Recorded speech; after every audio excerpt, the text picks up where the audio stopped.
안녕하십니까? 저는 평생 바다 일하며 살아온 이제 백발이 성성한 70대 남성입니다.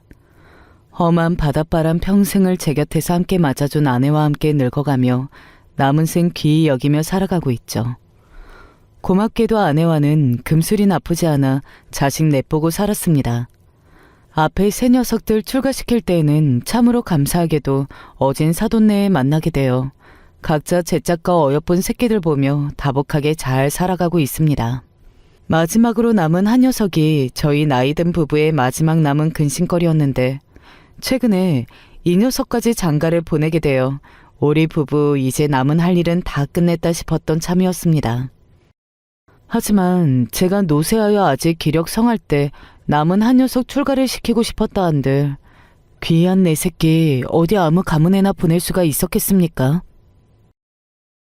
왜요? 방금까지 신나게 떠들어대시던 거 그대로 한번 다시 해보시지요. 아닙니다, 사돈어른. 제가 식견이 짧아 대단하신 분을 미처 알아보지를 못하고 이런 큰 결례를 저질렀습니다. 부디 너그럽게 한 번만 넘어가 주시면. 내 자식 남은 인생이 달린 일인데 넘어가 달라니? 같은 자식 키우는 입장에서 스스로도 참 뻔뻔한 소리라는 생각 들지 않소? 사돈어른.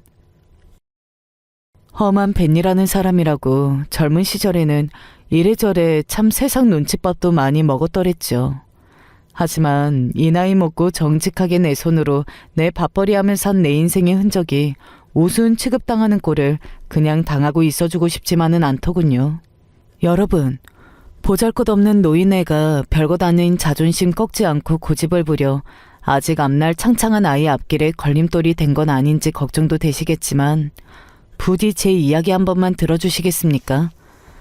현명하신 여러분들이시라면 부족한 늙은이의 행동에도 그럴 만한 사연이 있었음을 이해해 주시리라 믿습니다.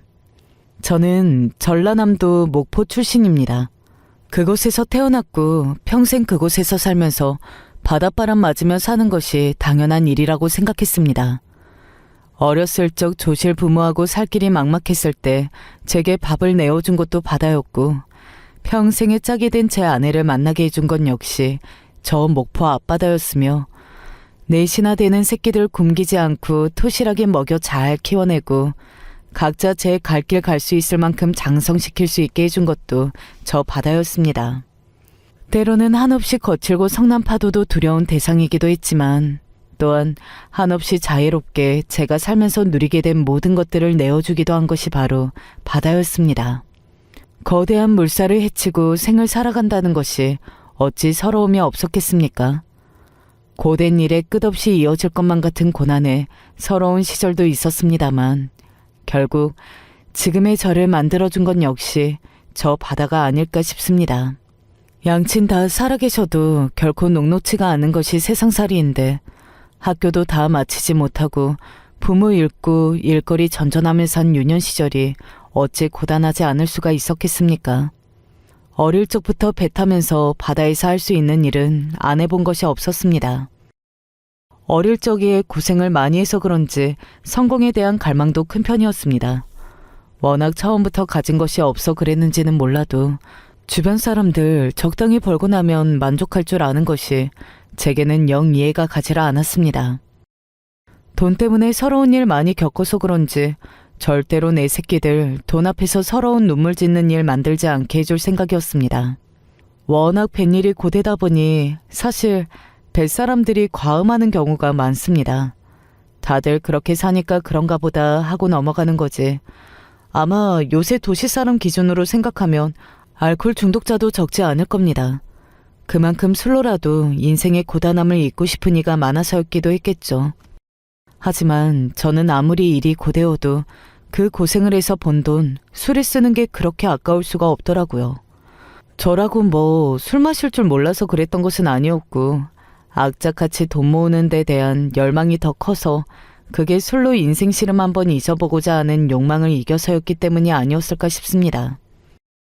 어린 시절부터 주변에 같이 뱃일하시는 어른들 사이에 저놈 저거 독하다는 소문이 자자할 정도였습니다. 저 일하던 배 선장님이 항상 저더러 이렇게 말씀하셨어요. 원래 벤이라는 놈들이 술이나 마실 줄 알았지? 야망이 없어 성공하고는 거리가 먼 놈들인데. 네 놈 하는 꼴을 보니 그래도 네 놈은 좀 다르겠다. 뱃사람답게 말투가 투박하기는 하지만 제게 일말의 가능성을 발견하고 일러주셨던 그분이 바로 저의 장인어른이십니다. 손에 하나 쥔 것 없이 벤이라던 놈을 눈에 넣어도 아프지 않을 어여쁜 고명딸의 사익감으로 점지해 주셨으니 제게는 저희 장인어른이 은인이나 다름없죠. 언감생심 꿈도 못 꿀 선자님 따님을 내 평생 반려로 맞이하게 되다니 제가 초년의 부모 운이 다소 부족했던 것이 다 처복으로 터진 것은 아닌가 하는 생각을 지금도 가끔 합니다. 그렇게 장인어른께서 제게 물려주신 배를 미천 삼아 아무것도 아닌 놈 믿어주신 장인어른과 부족한 놈도 남편이라며 아껴주는 고마운 아내 생각하며 더 악착같이 일을 했습니다. 20대, 아직 지칠 줄 모르는 마음으로 성공에 대한 꿈을 키우는 젊은 시절이었기에 가능했던 일이었습니다. 그렇게 한 척이었던 배가 두 척으로 늘어나고 또 세 척으로 늘어나고 영세한 어부로 시작했던 것이 40대에 들어서면서는 목포 앞바다에 떠있는 수십 척의 배의 소유권을 따낼 정도로 형편이 크게 필 수 있었습니다. 비로소 내가 그 어릴 적 남들 눈칫밥 얻어먹으며 겨우 밥이나 굶지 않고 험한 일하며 근근히 살던 시절부터 꾸었던 꿈이 이루어진 기분이었습니다. 벌써 아이 셋이 자라나고 있었고 이 녀석들에게 어릴 적에 내가 겪었던 서름을 물려주지 않게 되었다는 생각에 답지 않게 감상에 젖어들기도 했습니다. 성공이 제 야망을 누그러들게 한 것인지 아니면 나이가 들어 그렇게 된 것인지 그건 정확하게 알지 못하겠지만 독하게 앞만 보고 달리던 시절에서 이제 어느 정도 마음의 여유를 가지고 살기 시작했습니다. 일한다고 바빠 다소 소홀했던 제 새끼들에게 서툴게나마 아비 노릇을 해보겠다며 애를 쓰기 시작한 것도 그 무렵인 것 같습니다. 바로 그쯤에 저희 부부의 막내 아들인 준성이가 태어났습니다. 저희 부부 둘 다 나이 40이 넘어 얻은 늦둥이인 막둥이 녀석이었죠. 저도 저지만 아이 낳은 아내가 노산 중에서도 손에 꼽힐 만한 노산이라 그 녀석 낳을 때 제가 여간 마음을 졸인 게 아니었습니다. 요새야 워낙 다들 결혼이 늦어지기도 하였고 40대 임산부도 심심치 않게 찾아볼 수 있지만 저 때만 하더라도 정말 극히 드문 일이었습니다. 노산의 난산 취급까지 받았으니 솔직히 그 녀석 생겼다고 했을 때는 덜컥 겁부터 났죠. 벌써 앞에 새끼를 셋이나 낳았는데도 그렇더군요. 가진 것 없이 그저 무대포인 놈한테 시집와서 가산 일으키겠다고 고생만 하다가 이제 겨우 살만한 시절 맞이한 아내였습니다. 처음에는 워낙 걱정스러운 마음이 커 아이 낳는 것을 주저하는 저를 보고 도리어 호통을 치는 아내였어요. 쓸데없는 생각 마세요. 어미가 돼서 나 잘못될까 두려워서 내 새끼 포기하겠소? 처음부터 예상하지 못했던 것은 아니지만 참 저 같은 놈한테는 아까울 정도로 강인하고 단단한 사람입니다. 사실 셋째 녀석 낳을 때 아내가 고생을 많이 해서 당연히 출산은 그것으로 끝이라고 생각했는데 저희 부부 입장에서는 기적처럼 찾아와준 아이였습니다. 임신 기간 내내 아내가 몸이 무거워 많이 고생을 하기는 했지만 그래도 다행히 출산만큼은 앞에 새아이만큼은 고생스럽지 않아 우리 막내 아들 준성이가 건강하게 태어나 주었습니다. 가장은 강건해야 한다는 젊은 놈의 요상한 고집에 사로잡혀 앞에 새아이 때에는 억지로 눈물을 참아내었지만 그 녀석 세상에 나올 때만큼은 그런 것들 모두 내려놓고 기쁨의 눈물로 세상에 첫걸음을 떼는 녀석을 환한 미소로 맞이하였습니다. 노산에 걱정이 많은 제 부모 뜻을 벌써부터 잘 헤아려 주어 제 모친 많이 고생시키지 않고 빨리 나와준 녀석이 참 고맙고 기특했습니다. 제 형 누나보다 좋기 10살 이상의 차이가 나는 늦둥이 동생이었지만 위에 세 녀석도 준성이를 참 많이 아껴주었습니다.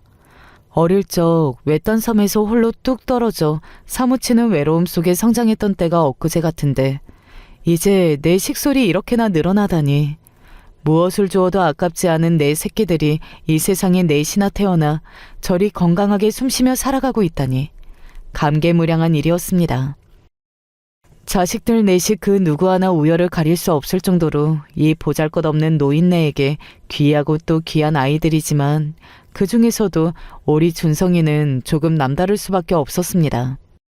바깥일 돌보느라 바빠 자식들 크는 구경도 제대로 하지 못하고 가장 예쁜 어린아이 시절 그만 흘려보내고 난 앞전의 새 아이와는 달리 준성이 때는 저도 육아에 제법 제 몫을 했다고 생각합니다.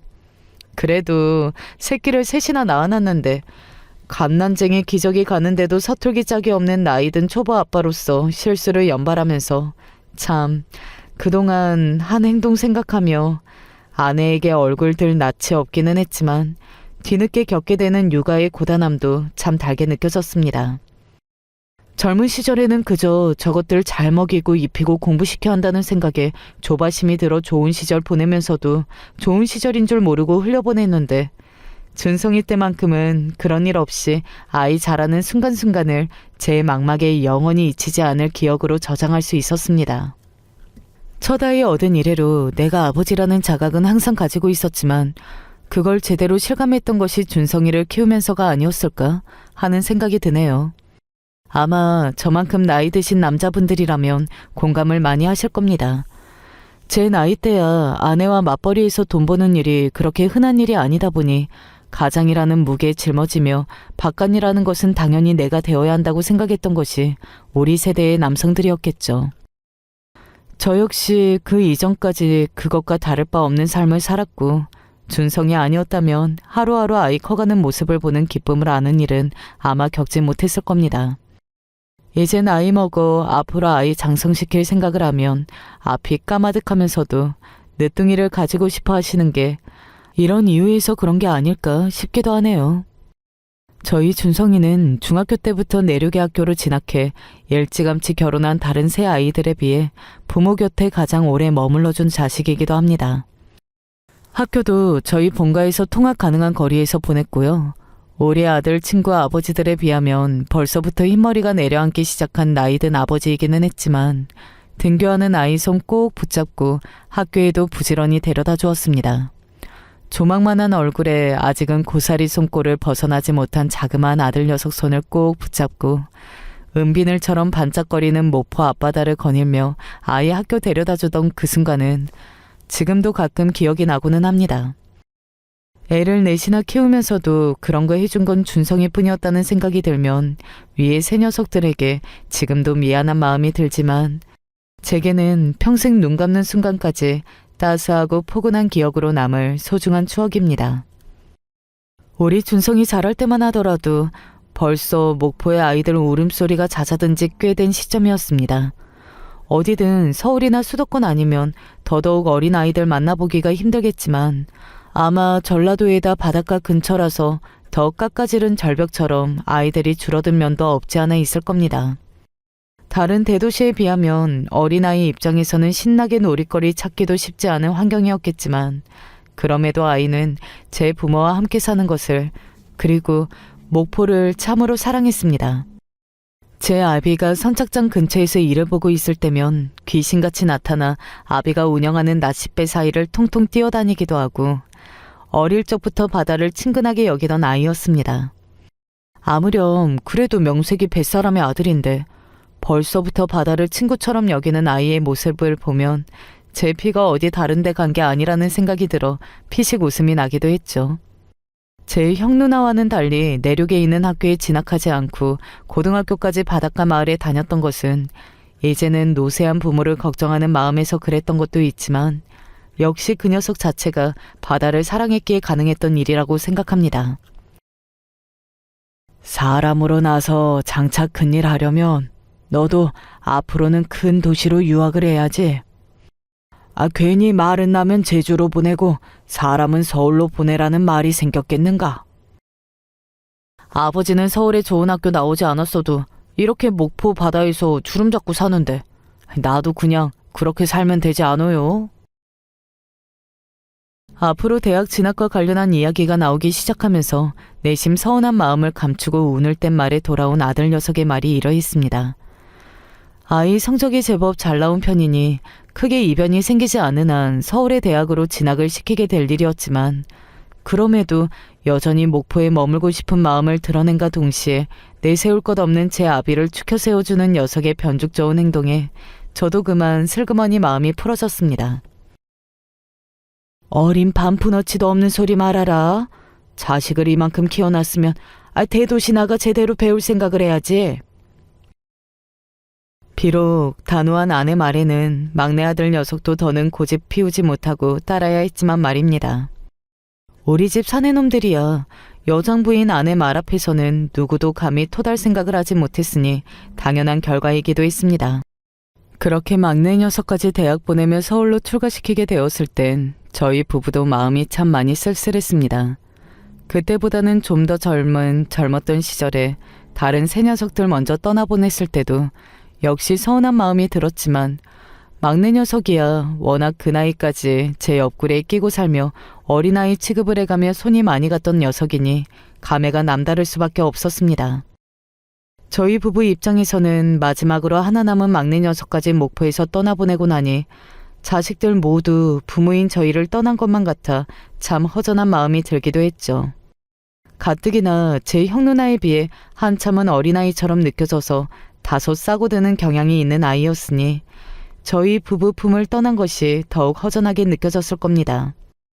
고향 마을 떠나 처음으로 외지 생활을 하게 된 아이 역시 그리운 집 떠나 서운한 기색이 역력했지만 다행히도 서울로 대학 가고 난 이후 적응 잘해서 다니는 것이 다행스러웠습니다. 워낙 타고나길 부침성이 좋고 변죽이 좋은 녀석이다 보니 사실 그쪽으로는 크게 걱정하지는 않았습니다. 그러는 동안 위의 녀석들도 서로 각자 제 짝 찾아 결혼을 하게 되었습니다. 공교롭게도 사돈 되시는 분들이 다들 목포분이시거나 지금은 목포에 계시지 않아도 목포에 인연을 두고 계신 분들이시더라고요. 세 녀석 모두 연애 결혼을 했는데도 각자 외지로 나가 만난 인연이었는데도 그런 걸 보니 참 출신은 숨기기 어렵다는 생각이 들기도 하면서 한편으로는 다행스럽다는 생각이 들기도 했습니다. 아무래도 제가 목포에서 지금껏 살아온 세월이 적지 않고 그래도 이 지역에서 행세한다는 사람 중에 인연 맺지 않은 사람이 없을 정도였으니 한 달이 건너면 어떤 집안인지 금세 파악을 할 수 있었습니다. 그렇게 사돈 되신 분들의 됨됨이도 사전에 미리 알 수 있었으니 자식 시집 장가 보내는 부모의 걱정도 한시름 덜 수 있었습니다. 다행히 사돈 되시는 분들 어느 누구 하나 걱정되는 부분 없이 다들 성품이 뛰어나기로 자자하신 분들이라서 믿고 저희 아이들 맡길 수 있었습니다. 부모 되는 입장에서야 내 자식 상대인 사위 며느리감들에게 가장 크게 바라는 점이 있다면 어진 부모님 밑에서 사랑 듬뿍 받으며 잘 배우고 자란 것, 그 이상으로 바란 것이 없죠. 집안에 사람 하나 들이는 일도 신중해야 한다고 하지 않습니까? 어진 제 부모님을 닮아 생각이 깊은 아이들이 저희 집안에 와준 것이 그저 감사할 따름이었습니다. 막내인 준성이 서울에서 대학 생활하는 동안 형 누나들 다들 시집 장가를 갔습니다. 다른 형제들과는 나이 터울이 있어 다른 자식들 다 출가시키고 이제 남은 건 준성이 녀석 하나였습니다. 아직은 20대 창창한 나이라서 장가 보낼 때까지 우리 부부 할 일이 아직 끝나지 않았다는 생각에 숙제하는 기분이 들면서도 막상 녀석이 너무 이르게 홀랑 장가 가지는 않았으면 좋겠다는 생각도 들었습니다. 이제 완연한 20대 장성한 청년의 외양을 하게 되기는 했지만 품에 끼고 키웠던 막둥이 아들 녀석이어서 그런지 부모인 저희 눈에는 여전히 개구진 어린아이 모습으로만 보이곤 하니 저 녀석까지 제 짝 찾아 부모를 떠나고 나면 꽤나 마음이 허전할 것 같다는 생각이 들더군요. 물론 그럼에도 불구하고 녀석이 좋은 짝 만나 인연을 맺기를 고대하는 마음이야 변치 않았지만 말입니다. 아무래도 저희 부부가 환갑을 넘기고 나니 더더욱 그런 생각이 많이 들더군요. 남들보다 훨씬 늦게 본 아이라서 그런지 다른 부모보다 저희의 이별할 시기가 가까우리라는 것은 쉽게 짐작할 수 있었습니다. 나이든 부모 떠나고 나서 허전할 녀석을 생각하니 아들 녀석 외롭지 않게 얼른 빈자리를 채워줄 우리 막내 며느리감이 나타나줬으면 하는 생각도 들더라고요. 아들 녀석은 서울에서 대학을 졸업하고 일자리도 그곳에서 잡았습니다. 아이가 처음 대학을 서울로 진학하게 되었을 때부터 당연하게 그렇게 되리라고 저희 부부는 생각하게 되었어요. 요새같이 취업하기 힘든 세상에 학교 졸업하고 곧장 좋은 회사에 취직해 일하게 된 것만 해도 다행스럽다고 생각했습니다. 우리 자식들 중 가장 멀리까지 떠나서 스스로 자기 앞날 개척해 잘 정착해서 살고 있는 아들 녀석이 대견하게 느껴졌습니다. 다른 아이들 역시 부모 곁을 떠나기는 했지만 그래도 막내인 준성이에 비하면 저희 부부와 그 정도로 멀리 떨어져서 살고 있는 아이는 없었거든요. 한 녀석은 광주에, 또 한 녀석은 전주에, 딸아이는 부부와 가장 가까운 곳에 목포 시내에서 가정을 꾸리고 살고 있었습니다. 거리의 차이는 있기는 하지만 세 녀석 모두 전라도를 삶의 터전으로 삼고 지내고 있는 것에 비하면 서울에서 직장 생활하고 있는 막내인 준성이가 가장 먼 곳에 나가 살고 있는 셈이었습니다. 요새야 KTX니 워낙 예전보다 교통편이 좋아졌다고 하여 서울 오가는 것이 한결 수월해졌다고는 하나 그럼에도 서울과 목포 간의 거리가 왕래하기에 그리 쉬운 거리는 아니죠. 물론 저 젊은 시절에 굽이굽이 서울에서 목포까지 내려와 있던 것을 생각하면 세상 참 좋아졌습니다만 워낙 목포라는 동네가 서울과 거리가 많이 차이가 나는 동네이기도 하고요. 당연히 그리운 아들 녀석 얼굴 한번 보는 일이 쉽지 않아졌습니다. 그래도 대학 다닐 때는 방학을 활용해 목포 본가에 내려오곤 하는 아들 녀석이었지만 취업하고 나니 그렇게 길게 시간 내기가 쉽지 않죠. 자기 밥벌이 하는 일이 가장 중하니 당연한 일이라고 생각하면서도 녀석 얼굴 보기가 쉽지 않은 것이 아쉽게만 느껴졌습니다. 저희 부부가 한 번씩 큰 마음 먹고 서울로 올라갈 때마다 살갑게 맞이해주는 아들이었지만 그것도 아들 녀석 여자친구가 생기고 나니 눈치가 보여 아들네 집에 얼굴 한번 보러 가기가 어렵게만 느껴지더군요. 물론 녀석이 자기 여자친구 생겼다고 나이든 부모 오시는데 눈치 줄 녀석은 아니었으나 사람이 꼭 눈치를 준다고 해서만 눈치를 보는 것이 아니니까요.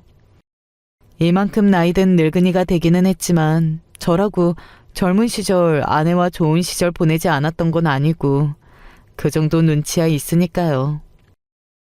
그래도 방학 때 자기 친구들도 곧잘 함께 데리고 내려오더니 여자친구 생긴 지가 한참인데도 며느리감 보여주지 않아 서운한 마음이 들기도 했지만 그만큼 그 만남의 무게가 어떠한지 녀석이 잘 알고 있으니 더 그런 거라는 생각이 들었습니다. 이제 녀석도 나이가 30 가까이 되고 있었고 나이가 차는 만큼 부모에게 교제하는 일을 소개시켜주는 일의 의미를 모르지 않았을 테니까요. 그러지 않은 것 같으면서 진중한 부분이 있는 녀석이니 아이들 사이에 구체적으로 결혼에 대한 이야기가 나와야 장차 막내 며느리 될 아이를 소개받을 수 있을 거라는 생각은 했습니다. 아들 30쯤 되었을 때 처음으로 며느리 될 아이 데리고 목포로 내려온 준성이었어요. 일생을 서울에서만 태어나고 자랐다는 예비 며느리는 얌전하고 말수가 적은 것이 다소 낯을 가리는 듯 했습니다.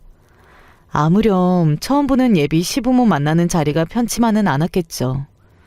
저희 아들보다 3살이 어리다는 예비 며느리는 들은 나이보다도 더 어려 보였습니다.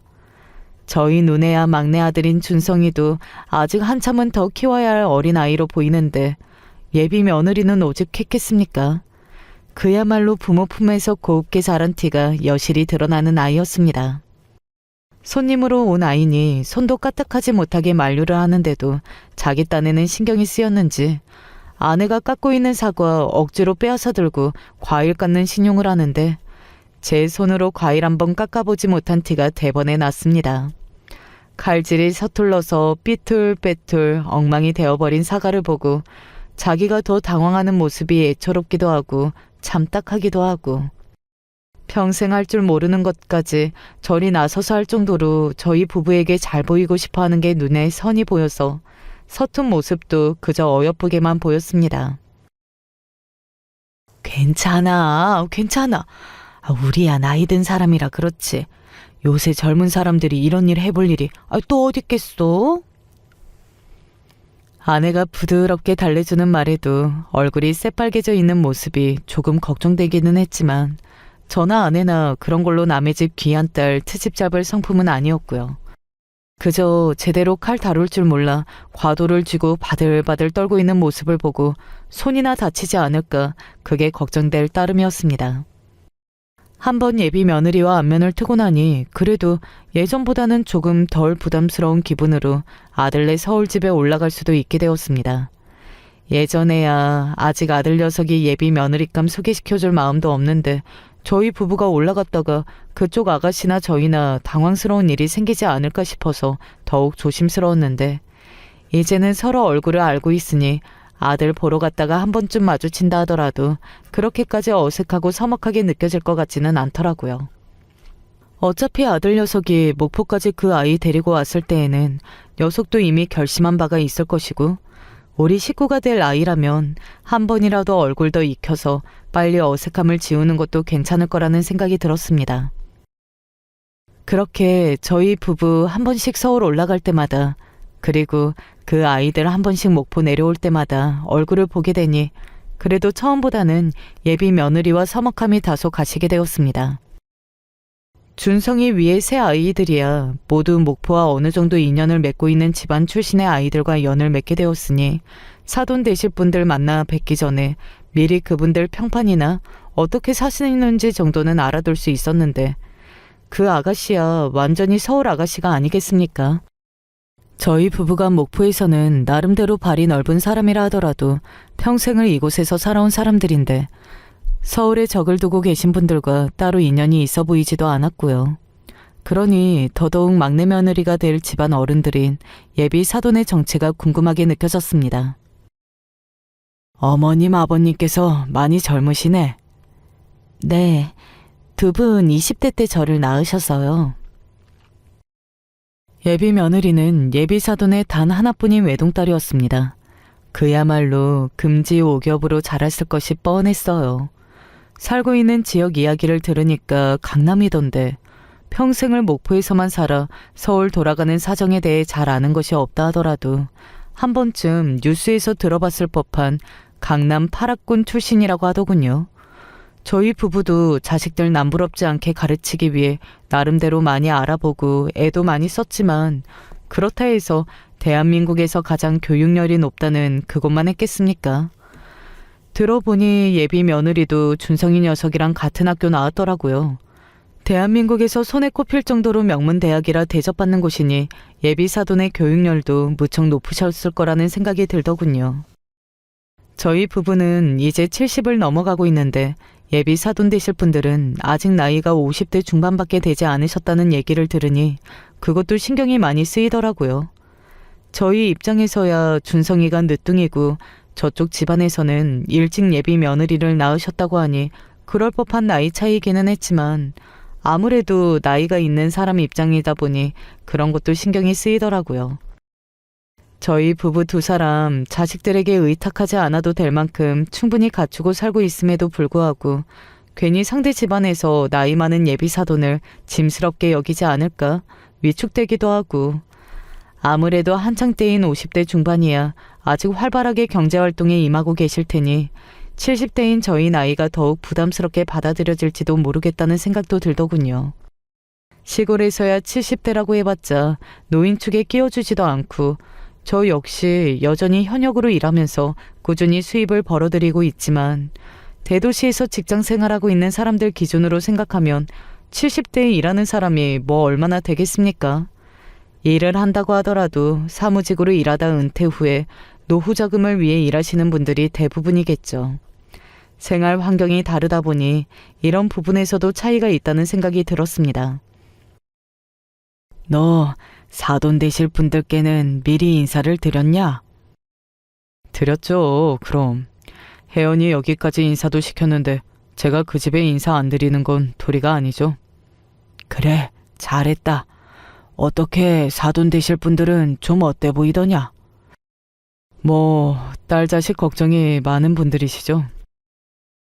이상하게 사돈 되실 분들에 대한 언급을 아끼는 것 같아 그것이 신경 쓰이기는 했지만 녀석도 이제 다 커서 곧 자기 가정을 이룰 판인데 마냥 내 품의 자식으로 생각하고 어리게 보는 것도 자식에 대한 예의가 아니라는 생각이 들더군요.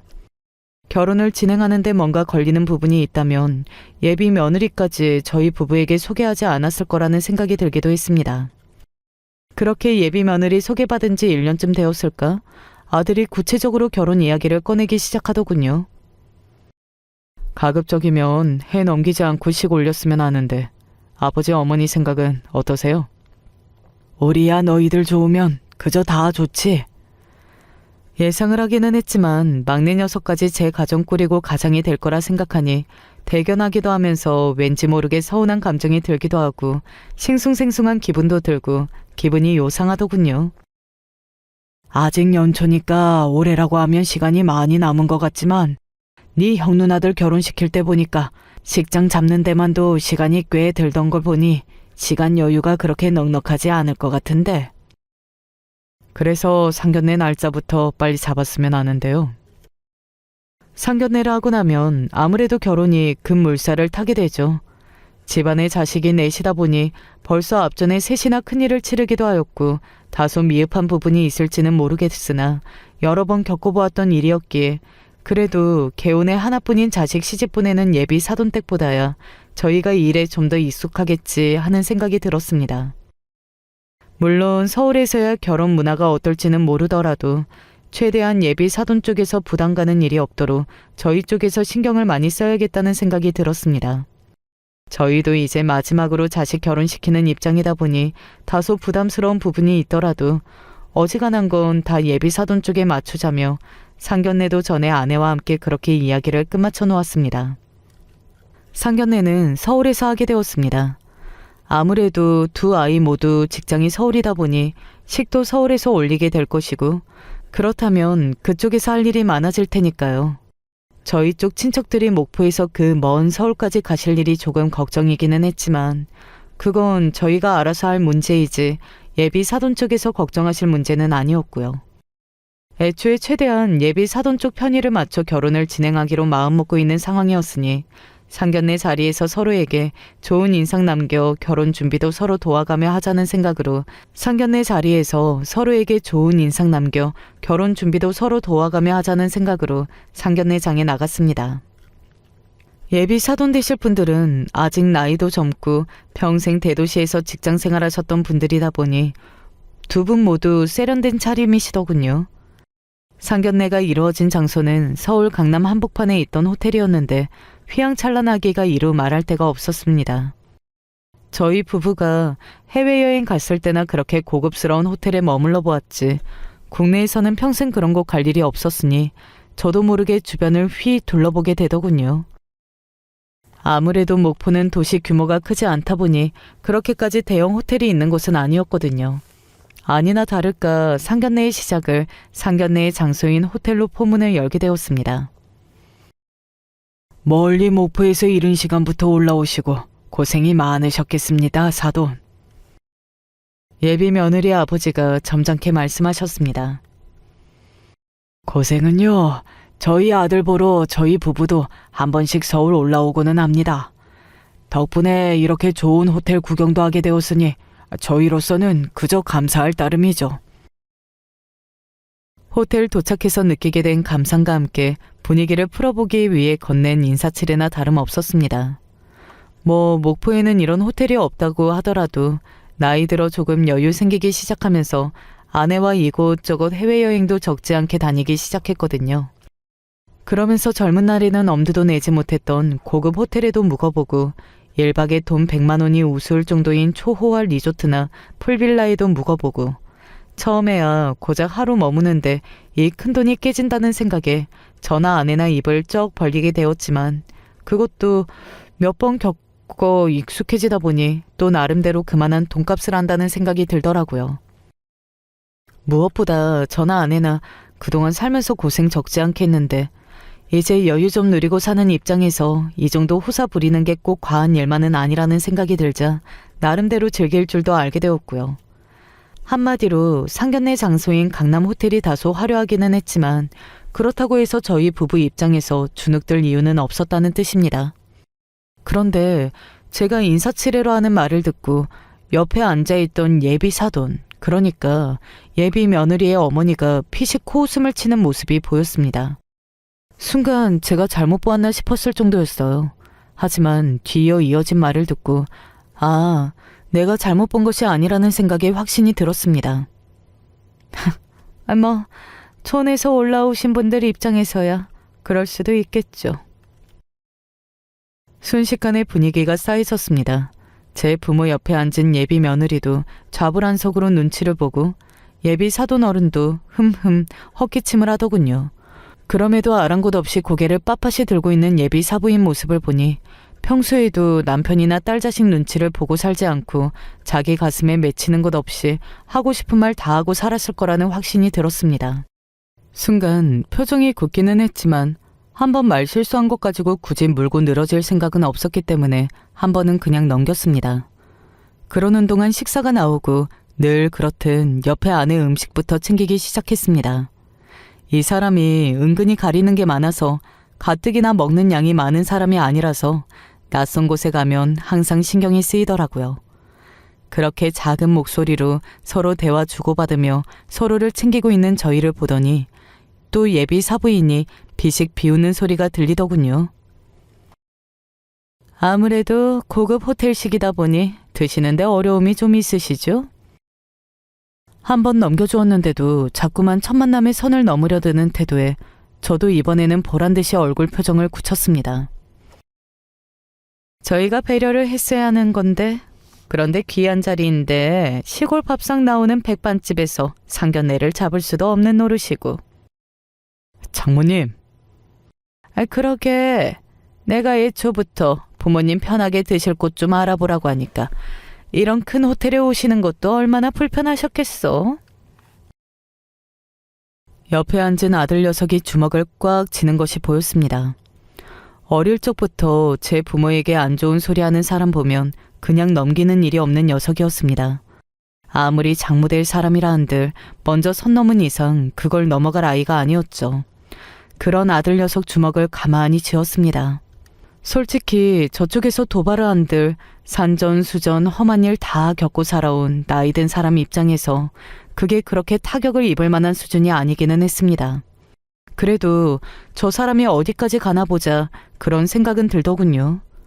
제가 아들 저지하는 걸 보고 저 자세로 나가기로 했나 보다 라고 생각을 하기는 한 모양인지 더욱 기고만장해진 상대방이었습니다. 사실 제가 걱정이 많았어요. 가뜩이나 사돈 입장에서 긴장이 많이 되실 자리이실 텐데 이런 곳으로 모셨으니 낯선 곳에서 얼마나 주눅이 드셨겠어요. 그러고 보니 목포에 호텔은 있나? 평소에 구경할 일도 없었을 호텔 음식 드시다 체하시는 거 아닌가 몰라. 참 듣고 있잖니 참담한 수준이었습니다. 저게 제 낯에 제 자식 낯에 침 뱉는 일이라는 것도 모르고 그저 시골 촌부로 보이는 예비사돈 집문개는 일에 여념이 없는 그 여자 하는 행동을 보니 양가 집안이 서로 격이 맞지 않는다는 생각이 들었습니다. 옆에서 싸늘하게 그 여자 하는 말 듣고 있는 아내 표정이라고 별반 다르지 않았습니다. 저보다 더 냉정한 구석이 있으면 있었지 결코 호락호락하지 않은 아내였어요. 저희 두 사람 뜻이 다르지 않는다는 것을 확인하니 비로소 입장 정리를 할 수 있게 되었습니다. 어허, 이 사람이 그래도 처음 만나는 자리인데 사돈 민망하시게. 그런 얘기는 좀 차후에 하자고 하니까. 제 부인 부끄러운 언사를 말리는 것이 아니라 하는 말을 보니 점잖 떨고 있어도 바깥 양반 사고방식도 크게 다를 바는 없어 보이더군요. 더더욱 앞으로 제가 할 행동에 확신이 생겼습니다. 수준에도 맞지 않는 사람들 이런 고급 호텔까지 불러올리느라 여간 기분이 상한 게 아니셨나 본데 괜한 발걸음을 하게 한 것 같아 마음이 좋지가 못하군요. 아이들 결혼에 유감이 많으셨던 모양인데 이렇게 얼굴 본 김에 깨끗하게 그만 없던 일로 하는 것이 좋겠군요. 예? 점잖게 말하고 있기는 했지만 명백한 파혼 의사였습니다. 제 부모 대신 화를 내려고 하던 아들도 제 말을 듣고는 순간 멈칫했습니다. 아이 의사도 묻지 않고 대뜸 파혼 얘기부터 꺼낸 것이 미안하게 느껴지기는 했으나 그렇다고 귀한 우리 아들 저 정도 교양 갖춘 집안에 보내지는 못하겠더군요. 아무것도 볼 것 없는 무지렁이 배 타는 촌사람이 잘난 강남 사람들 앞에서 기 좀 죽을 줄 알았는데 대뜸 파혼 얘기부터 꺼내자 사건의 발달이 된 당사자 얼굴이 홍당무처럼 달아오르기 시작했습니다. 파혼이라니. 지금 상견례 자리까지 나와서 그게 할 소리예요? 자기 자존심 좀 다쳤기로써니 자식 인생이 달린 문제를 이렇게 경솔하게 말씀하시면 안 되죠. 말하는 걸 들어보니 반성의 기미라고는 없었습니다. 그저 자기 보기에 자기보다 한참이나 모자라 보이는 사람들한테 일방적으로 파혼을 당한 그것만 분통이 터져 보였죠. 단호하게 제 입에서 나온 파혼 이야기에 제 딸이 당황스러워 벌써 눈물이 그렁그렁한 것은 눈에 보이지도 않은 것 같았습니다. 그 여자야말로 제 딸의 기분보다는 자기 자존심이 더 중요해 고래고래 악을 쓰고 있었습니다. 남의 자식이지만 아이가 참 딱해 보인다는 생각이 들더군요. 어차피 지금 이 자리 파하고 나면 더는 서로 얼굴 볼 일이 없는 사람들이니 이렇게까지 할 필요도 없지만 그래도 며느리 될 아이인 줄 알고 혜연이 얼굴 본 것이 한 해 가까이 되니 저 아이 위해서라도 내가 몇 마디는 하고 가야겠습니다. 방금까지의 다소 부드러운 태도와는 달리 냉정하기 짝이 없는 말투로 차갑게 말하는 저를 보고 그쪽에서도 당황했는지 순간 흠칫하더군요. 목포촌에서 배나 탄다고 하니까 좀 찍어 눌러도 괜찮은 만만한 사람이라고 생각한 모양인데 나나 이 사람이나 우리 준성이나 고작 이 정도 수준 집안 사람들한테 기죽어 살만한 사람들은 아닙니다. 뭐야? 듣자하니 쥐뿔도 없는 총구석에 처박혀 사는 인간들이 나를 우습게 봐도 정도가 있지. 엄마 제발 넌 가만히 있어. 그러니까 내가 처음부터 강남 사는 남자 선보러 나가라고 할 때 얌전히 나갈 일이지. 사람 하나 잘났지 집안 볼 거 하나도 없는 놈한테 기어이 시집을 간다고 고집을 피워서는. 너 저 집구석 시집 가면 저 늙은이들 보양까지 하게 생겼는데 아직도 정신 못 차려? 그동안 아들이 결혼 준비하며 무슨 스트레스를 어떻게 받았을지가 눈앞에 서운하게 보이는 듯 했습니다. 저희 부부에게는 뒤늦게 얻은 귀한 막둥이 아들이었습니다.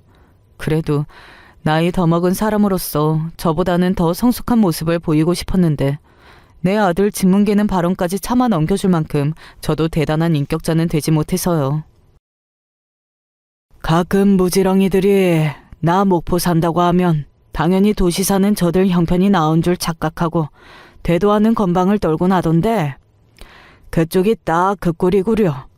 같은 수준으로 떨어지기 싫어 이런 말까지 하고 싶지는 않았는데 거기 그쪽 땡땡 물산 다닌다고 하지 않았나? 제 남편 직장을 들먹이는 제 말에 순간 그 여자 경솔한 입이 다물렸습니다. 그래서 뭐?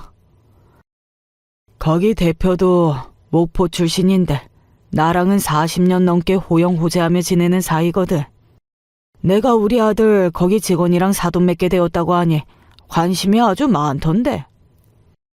순간 반대편 자리에 찬물을 싹 끼얹는 듯 했습니다. 그럴만도 하죠. 자기들 보기에 그저 제 귀한 딸 인생 갉아먹을 거라 생각했던 초라해 보이는 늙은이가 자기들 밥줄을 가지고 협박하는 거나 다름이 없었으니까요. 그 친구가 목포 출신이라는 데에 자부심이 상당한 친구거든. 아무래도 도시 나가다 보면 방금 당신네들 하던 소리처럼 못 배워먹은 소리 부끄러운 줄도 모르고 내뱉는 인사들이 적지 않은지라 그 친구도 그런 꼴을 두 눈 뜨고 못 봐주는 사람이라서 이미 나랑 얘기 오간 것이 있어서 이 자리에 자기 직원 누가 나와 있는지도 알고 있는데 오늘 겪은 일을 듣게 되면 그 친구 입장에서도 유감이 참 많겠어. 그런 소리로 협박한다고 내가 눈이나 깜짝할 것 같아? 내 남편 회사 사장이랑 당신이랑 아는 사이라는 증거가 어딨어? 그 입 다물지 못해? 그래도 바깥 양반이 제 마누라보다는 머리가 좀 돌아가는 모양이더군요. 하긴 당장 밥줄이 걸린 당사자이니 더 긴장할 법도 하죠. 그쪽 사장이 제 목포 지인이라는 건 그저 저들 겁 좀 먹게 하려고 허언한 것은 아니었습니다. 그동안 당연히 접점이 없을 거라 생각하다 예비 며느리로부터 부친 재직 중인 회사명을 듣게 되고는 저도 속으로 놀랐으니까요. 그 친구도 일찍 부모 여의고 서울 올라가기 전까지 뱃일 거들며 알게 된 이였습니다.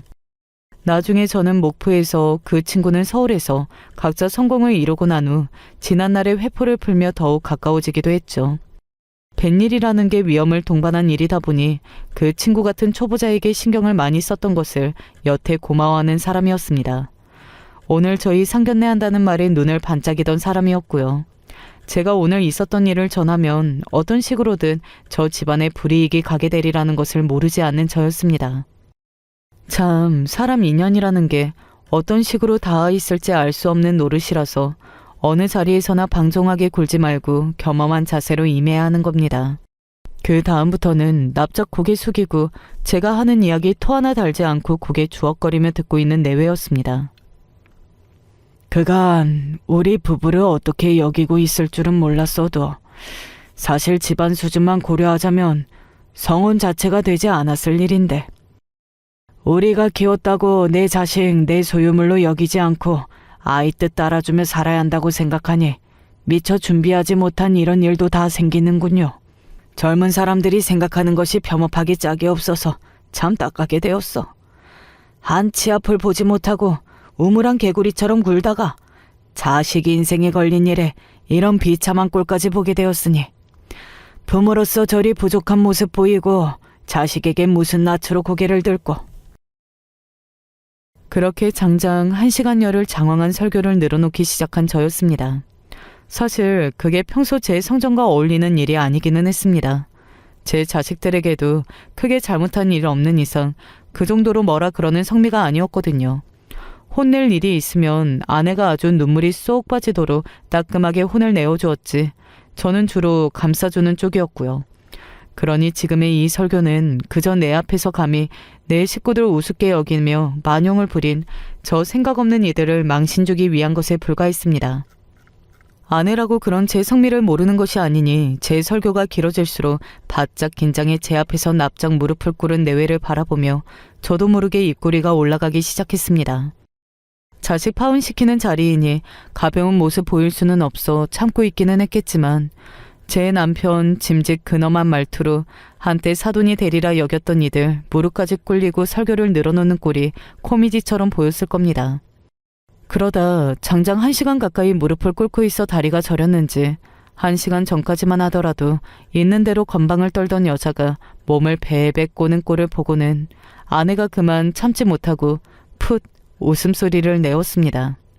수치심에 얼굴이 벌개지면서도 제 남편이 직장에서 불이익이라도 당할까 싶어 아까와는 다르게 말 한마디 떼지 못하는 모습이 참 기가 차기도 하고 한심하기가 이루 말할 수가 없더군요. 그렇게 파혼당하는 마당에 자존심 짓뭉개는 소리란 소리는 다 얻어듣고 그러고도 저희 가족들 상견례 장소 떠나는 그 순간까지 굽실대는 부부였습니다. 그런 부모 꼴을 고스란히 다 쳐다보고 있던 예비 며느리 눈에 부모에 대한 실망감과 수치심이 엿보였습니다. 그 아이에게는 안타까운 일이었습니다. 하지만 그렇다고 해서 내 자식을 저런 장인 장모 자리에 밀어넣을 수야 없는 노릇이죠. 저야 저희 준성의 부모이니 그 아이 인생을 우선으로 생각할 수밖에 없지 않겠습니까? 그렇게 그날의 상견례로 우리 막내 아들 결혼은 완전히 파투가 났습니다. 그렇지 않아도 한 번만 더 말 그런 식으로 하시면 나도 더는 안 참는다고 단단히 못을 박아놨는데 설마 하니 상견례 자리 기어 나와서까지 저런 식으로 굴 줄은 몰랐어요. 저도 아쉬울 건 뭐 있다고 그런 취급 받으면서 결혼하고 싶지도 않고요. 그래도 부모가 너무 못 볼 꼴 보인 건 아닌가 싶어 아이 눈치가 보였는데 도리어 그 자리에서 참지 않고 고소하게 잘 해결해 주었다며 잘했다고 말해주는 아들 녀석이었어요. 그렇게 말한다 한들 저 녀석 속도 편치만은 않겠지만 그래도 답도 없는 집구석에 미련 떨지 않고 털어내 주어서 부모로서 고마웠습니다. 문제의 회사 사장 지인에게는 그저 지나가는 말로 그날의 일을 슬쩍 흘리기는 했습니다. 그렇다고 정말로 예비 며느리 아버지 잘리게 만들어 예비 며느리까지 곤란하게 만들 생각은 아니었고 그렇다고 해서 아무 일도 없이 잘 지나가게 만드는 건 또 영 내키지가 않더군요. 그저 회사 생활이 고달파서 방자하게 주둥이 놀린 제 마누라 못살게 구는 정도라면 그 정도 마음고생하는 거 정도야 감당해도 괜찮지 않을까 싶었습니다. 무슨 말인지 알아들었다니까. 목포 사람 밑에서 돈 벌면서 감히 목포 사람 알기를 우습게 알아? 목포 의리가 뭔지 내가 이번 기회에 아주 제대로 보여줄 테니까 살살 갈구면서 말이지. 그래도 사업한 경력이 짧지 않아 정도라 아는 친구이니 적절한 선 넘기지 않고 잘 대해줄 겁니다. 회사에서는 회사대로 고달프고 괜히 나대서 인생 피곤하게 만든 마누라 보면서 가정에서는 복장 터지고 평생 부모 말 고분고분 잘 들어오던 딸 자식에게는 원망의 눈초리 받으며 가슴이 가시방석일 테니 사람 함부로 무시한 대가로 그 정도면 나쁘지 않겠다 싶습니다. 여러분들 보시기에는 더 화끈한 복수가 좋으셨을까요? 그래도 이 정도 나이 먹다 보니 그렇게까지 악독하게 굴고 싶은 마음은 또 안 들더라고요. 여기까지가 저희 막내 아들 상견례까지 가서 결혼 파토나게 된 사건의 전말이었습니다. 다시 생각해도 아이 결혼 깬 것이 잘못했다는 생각이 들진 않습니다. 저런 집안 들어가서 생태 같은 내 새끼 피 말리는 것보다야 일찌감치 정리하기를 잘했죠. 아들 녀석도 지금은 많이 안정된 것 같고요. 더 좋은 인연이야 얼마든지 나타나겠죠. 오늘 제 사연은 여기에서 마칩니다. 귀한 시간 내주셔서 부족한 이야기 들어주신 모든 분들께 감사드립니다. 결혼하고 살면서 다들 잊지 못할 순간으로 공통되게 뽑는 것 중 하나가 바로 첫 내 집 마련이라고 합니다. 보통은 부부 둘이서만 오붓하고도 알뜰살뜰하게 살 수 있는 신혼집에서 결혼 생활을 시작하고 여건을 마련하여 본격적인 집을 사게 되는 것 같아요. 저희도 딱 그랬습니다. 작은 신축 빌라에서 출발한 저희는 번듯한 아파트로 들어가게 되었습니다. 얼마나 감개무량했던지요. 여행이라는 것도 준비할 때가 가장 설렌다고 하잖아요. 해외여행의 묘미는 바로 공항 가는 길에 두근거림이라는 표현처럼 말이에요. 본격적인 계약을 하게 되자 그때부터 정말 행복했습니다. 새로운 주거 환경에 대한 기대로 한껏 부풀어 있었습니다. 남편도 회사에서 더욱 많은 일을 해야겠다며 파이팅이 넘쳤습니다. 그 시기에 저희 신우와도 아파트 입주며 이사 문제며 각종 얘기로 연락을 자주 하던 때였는데 문득 어느 날에 진지하게 저와 의논하고 싶은 게 있다고 하더라고요. 평소와는 사뭇 다른 태도에 뭔가 있구나 싶어서 일단 집으로 초대를 했습니다. 근데 신우가 저한테 부탁하기를 혹시 돈을 빌려주실 수 있는 만큼 다 빌려주실 수 있냐고 하는 겁니다. 네? 아가씨 갑자기 돈을요? 네, 사업 중에 필요한 자금이 생겼는데 도움이 필요해요. 이런 부탁드려 너무 죄송해요. 그럼 일단 남편이랑 먼저 상의를 해봐야 할 것 같은데 잠시만요. 바로 대답을 하진 못했습니다. 너무 놀랍기도 했지만 이건 도저히 혼자 결정할 수 있는 문제가 아니었거든요. 남편한테 연락을 하니 오늘 야근 없이 칼퇴라고 하길래 그럼 집으로 곧장 오라고 했습니다. 그리고 신우와 저녁까지 같이 먹으면서 셋이 얘기를 나눴습니다. 신우는 딱 한 달이면 된다고 했습니다. 돈을 빌려주면 딱 한 달 뒤에 갚겠다면서 지금 당장 큰 돈이 필요한 상황일 뿐이니 갚는 건 결코 문제가 없다고 자신하였어요. 모든 금전적인 부분을 아파트 입주에 초점을 맞추고 생활비의 동전 단위까지 계산해가며 지냈던 저희 부부였습니다. 그랬던 저희에게 갑자기 큰 돈이 있을 리가요. 다만 한 가지라면 그 아파트 계약의 잔금이었습니다. 그 커다란 액수는 잔금을 치르기 위해 저희가 고이고이 마련한 돈이었어요. 사정은 알았어. 대신 액수가 큰 만큼 일단은 우리도 생각을 해볼게. 그렇게 남편은 생각해보겠노라고 말을 한 뒤 신우를 일단 돌려보냈습니다. 남편과 긴 상의가 이어졌지요. 어떻게 해야 하지? 우리가 줄 수 있는 건 아파트 계약 잔금밖에 없는데.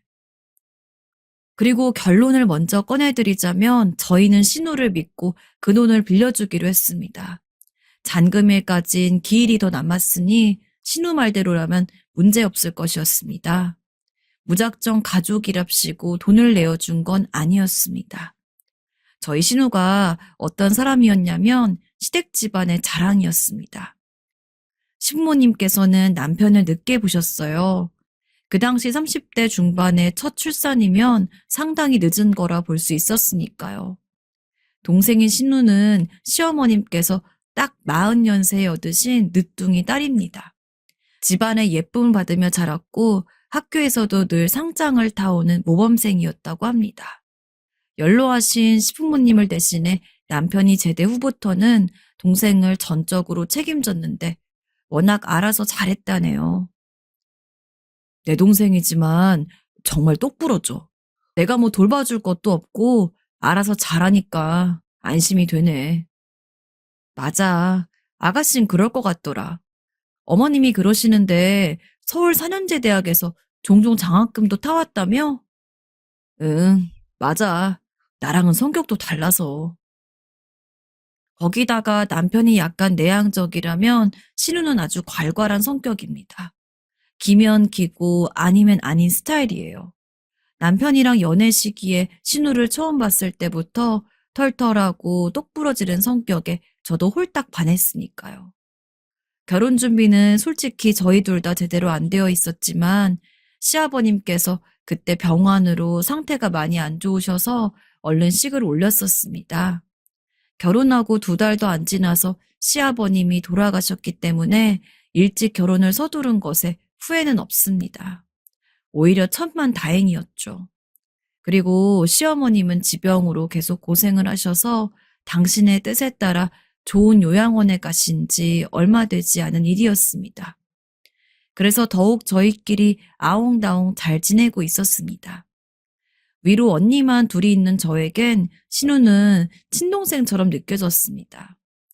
신우는 훗날 조카가 생기면 자기 새끼처럼 다 퍼줄 거라고, 그러니까 자기가 꼭 성공해서 돈 많이 벌어둘 거란 얘기를 입버릇처럼 하곤 했어요. 말만이라도 얼마나 기특했던지요. 저와 나이도 겨우 2살 차이라서 대화도 잘 통했고요. 그런 신우였기에 쉽사리 손 벌릴 사람이 절대 아니란 걸 저희가 너무나도 잘 알았고 정말로 긴급한 사정이란 판단이 섰습니다. 그래서 저희 부부에겐 목숨과도 같은 돈인데도 내어줬던 겁니다. 처음에는 연락이 잘 됐습니다. 그런데 전화를 받지 않고 몇 시간 후에나 카톡으로 답장하는 횟수가 점점 늘었어요.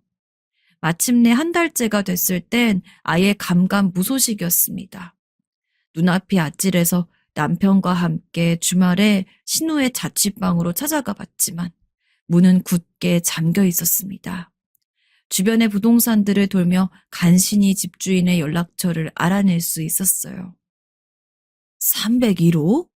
거긴 엊그제 나갔는데? 아니 글쎄 갑자기 방을 빼겠다고 보증금을 달라지 뭐야? 참나.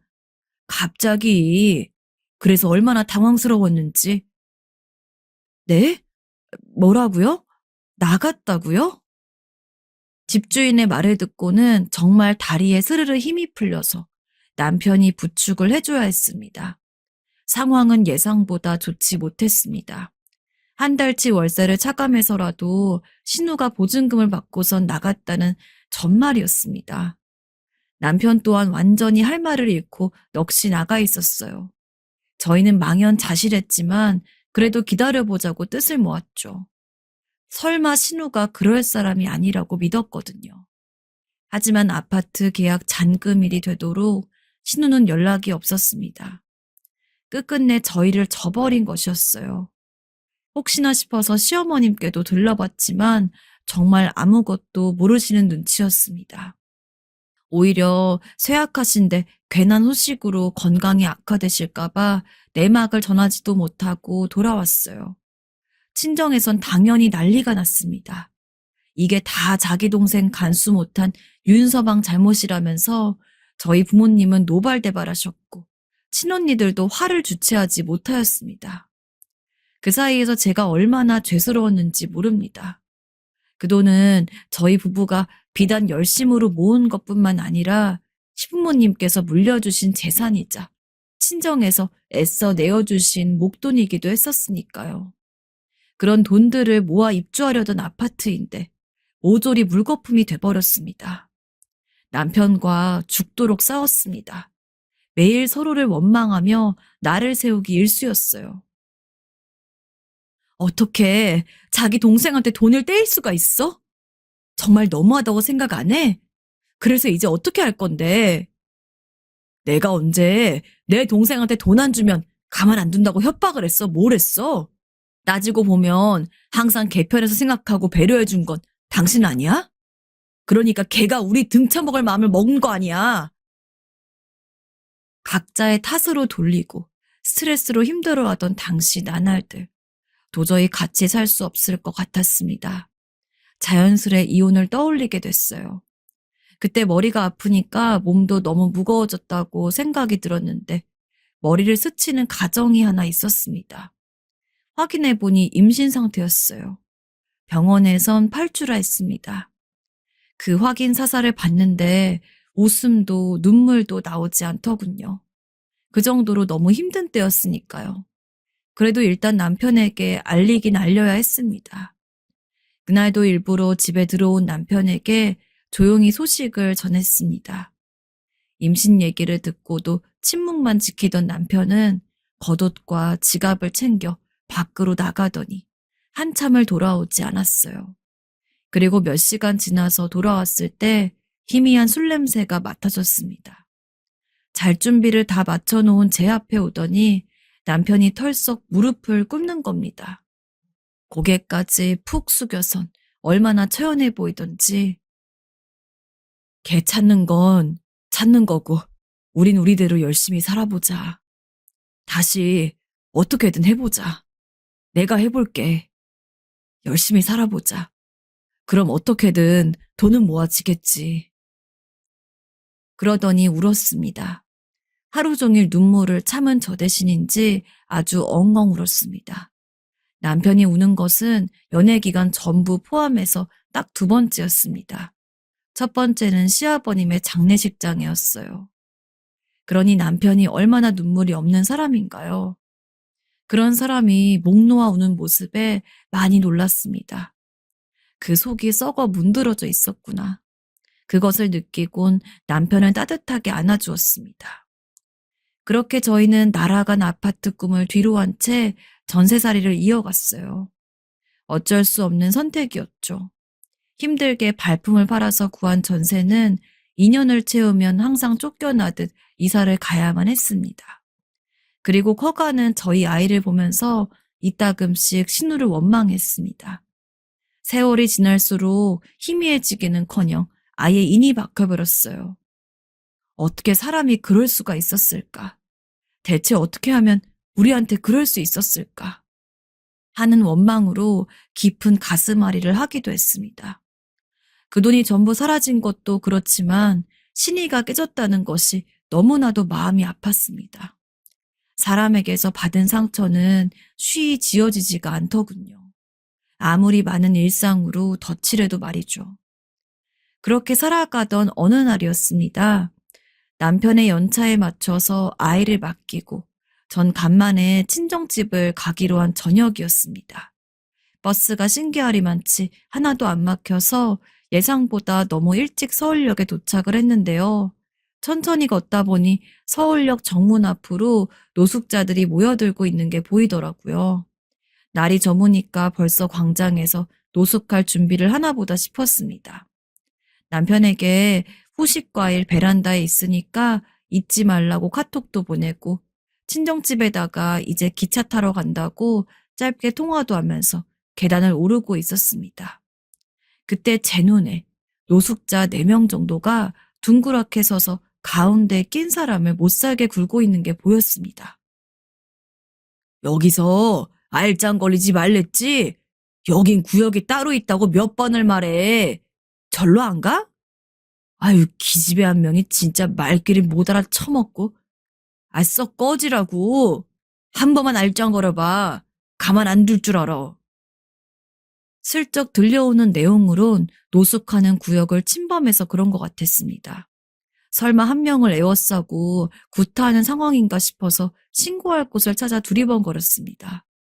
서울역이다 보니 근처에 경찰이 혹시 돌아다니고 있을지도 모를 일이었으니까요.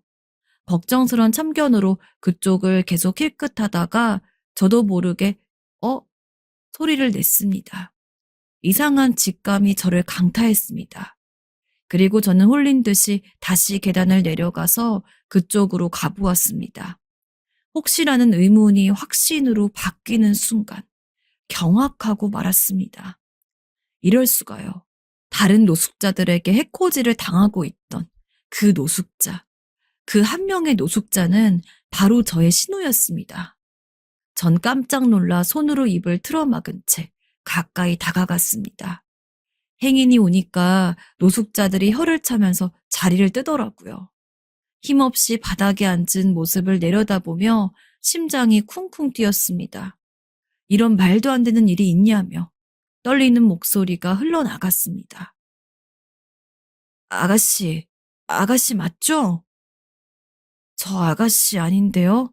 제가 무슨 아가씨예요. 세상에, 맞잖아요. 윤명숙, 내 남편 윤명환의 동생 윤명숙 맞잖아. 멍하게 웅얼거리던 신우는 이름이 불리자 서서히 고개를 움직여 저를 정면으로 바라봤습니다.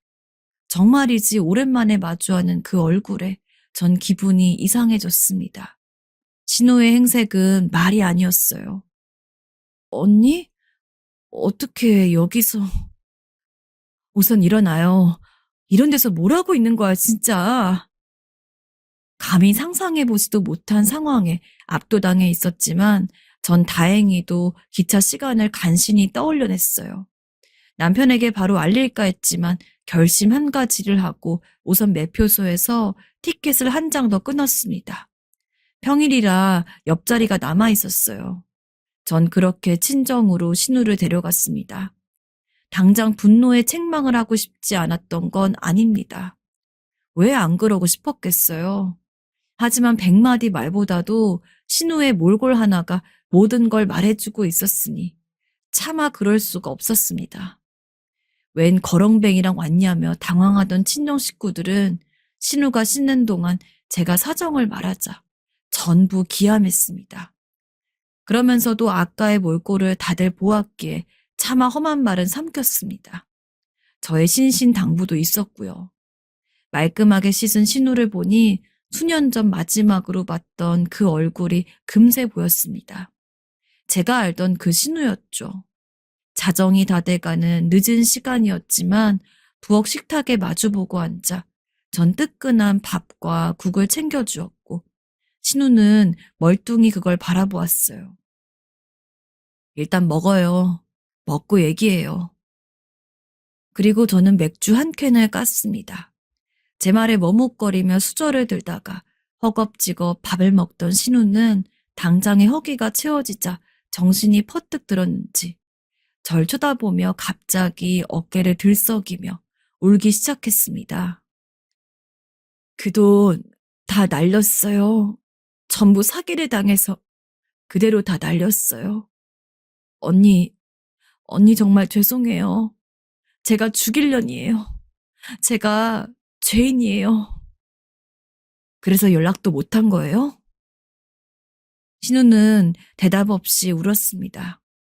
이미 눈치채고 있었습니다. 그 돈을 자기 사치를 위해 쓴 것이 아니란 것을요.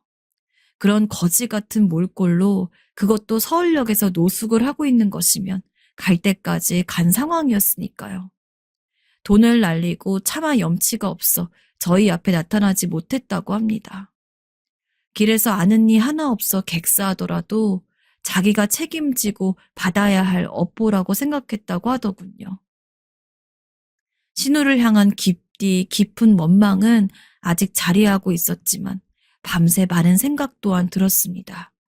윤서방에게 당장 안 알리면 자신이 나서겠다는 큰 친정엄마의 등살에 아침이 밝자마자 남편한테 전화를 했습니다.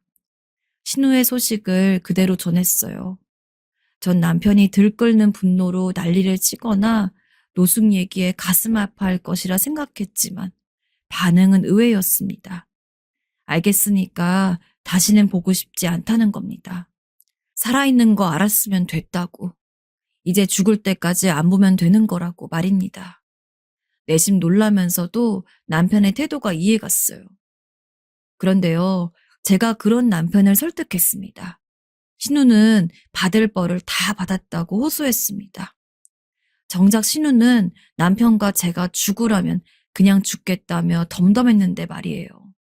하지만 오히려 그렇기에 전 도저히 그런 신우를 다시 밑바닥으로 내몰 수가 없었습니다. 우리 아들 정훈이 태어났을 때 힘든 거 생각 안 해? 걔만 아니었으면 우리 그렇게 안 살았어, 여보. 우리 지금이라도 정신 차려야 돼. 그래서 정훈이가 잘못 컸어? 아니잖아. 우리 사지 멀쩡하잖아. 아가씨가 우리한테 그 돈 안 주면 죽여버린다고 협박이라도 했었어? 아니잖아. 우리가 건네준 거잖아. 우리 손으로. 그리고 아가씨가 스스로 그 돈 날려먹었어? 사기친 놈이 나쁜 거란 거 알잖아. 사실은 당신도 그거 알고 있잖아. 그러니 우리가 도와줘야 한다고. 저의 항변에 남편이 강경함을 잃고 머뭇거리는 게 보였습니다. 저도 제가 왜 그렇게까지 아가씨 구제에 힘썼는가 모를 일입니다. 남편 말대로 전 늘 신우 편에 서는 사람이었나 봅니다. 친정 식구들의 눈총까지 받아가면서 결국엔 신우를 저희 집으로 데려왔습니다. 작은 옷방을 신우방으로 내어줬어요. 고마워요, 새언니. 뭐라 말해야 할지. 아니에요. 아가씨 편히 지내요. 언제든 필요한 거 있으면 말하고요. 죄인처럼 눈도 못 마주치는 신우에게 전 그리 말하고 방문을 닫아주었어요.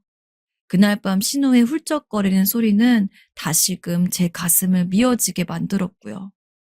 그리고 전 신우에게 아직 젊으니까 뭐라도 해보라고 했습니다. 예전에 그 한가닥 하던 똑똑한 아가씨를 생각하면 못할 것도 아니라고 의욕을 불어넣어 줬습니다. 그러더니 저희 집으로 데려오고 한 달을 안 채웠을 때 신우는 집 근처에서 단순 사무보조 일을 시작했어요. 기본급만 받는 직장이었으나 착실한 일상생활을 다시 하게 된 것으로도 큰일이었습니다. 한번 나락으로 떨어졌던 사람이 회복하는 것은 아주 어려운 일이었지만 신우가 활기를 찾은 건 저희 아들 때문이었습니다. 남편과 제 눈치를 보면서도 신우는 자기 조카가 너무 예뻐서 어쩔 줄을 몰라 했으니까요. 시간이 지나면서 점차 신우와의 동행이 편안해졌습니다. 아직 마음속에 앙금은 남아 있었고 특히 남편은 가끔 힘들어 보인 것도 사실입니다. 그러나 제가 달래어 관계를 잘 이끌어 나갔습니다. 중간에서 저의 속도 타들어갈 때가 많았으나 내색은 하지 않았습니다.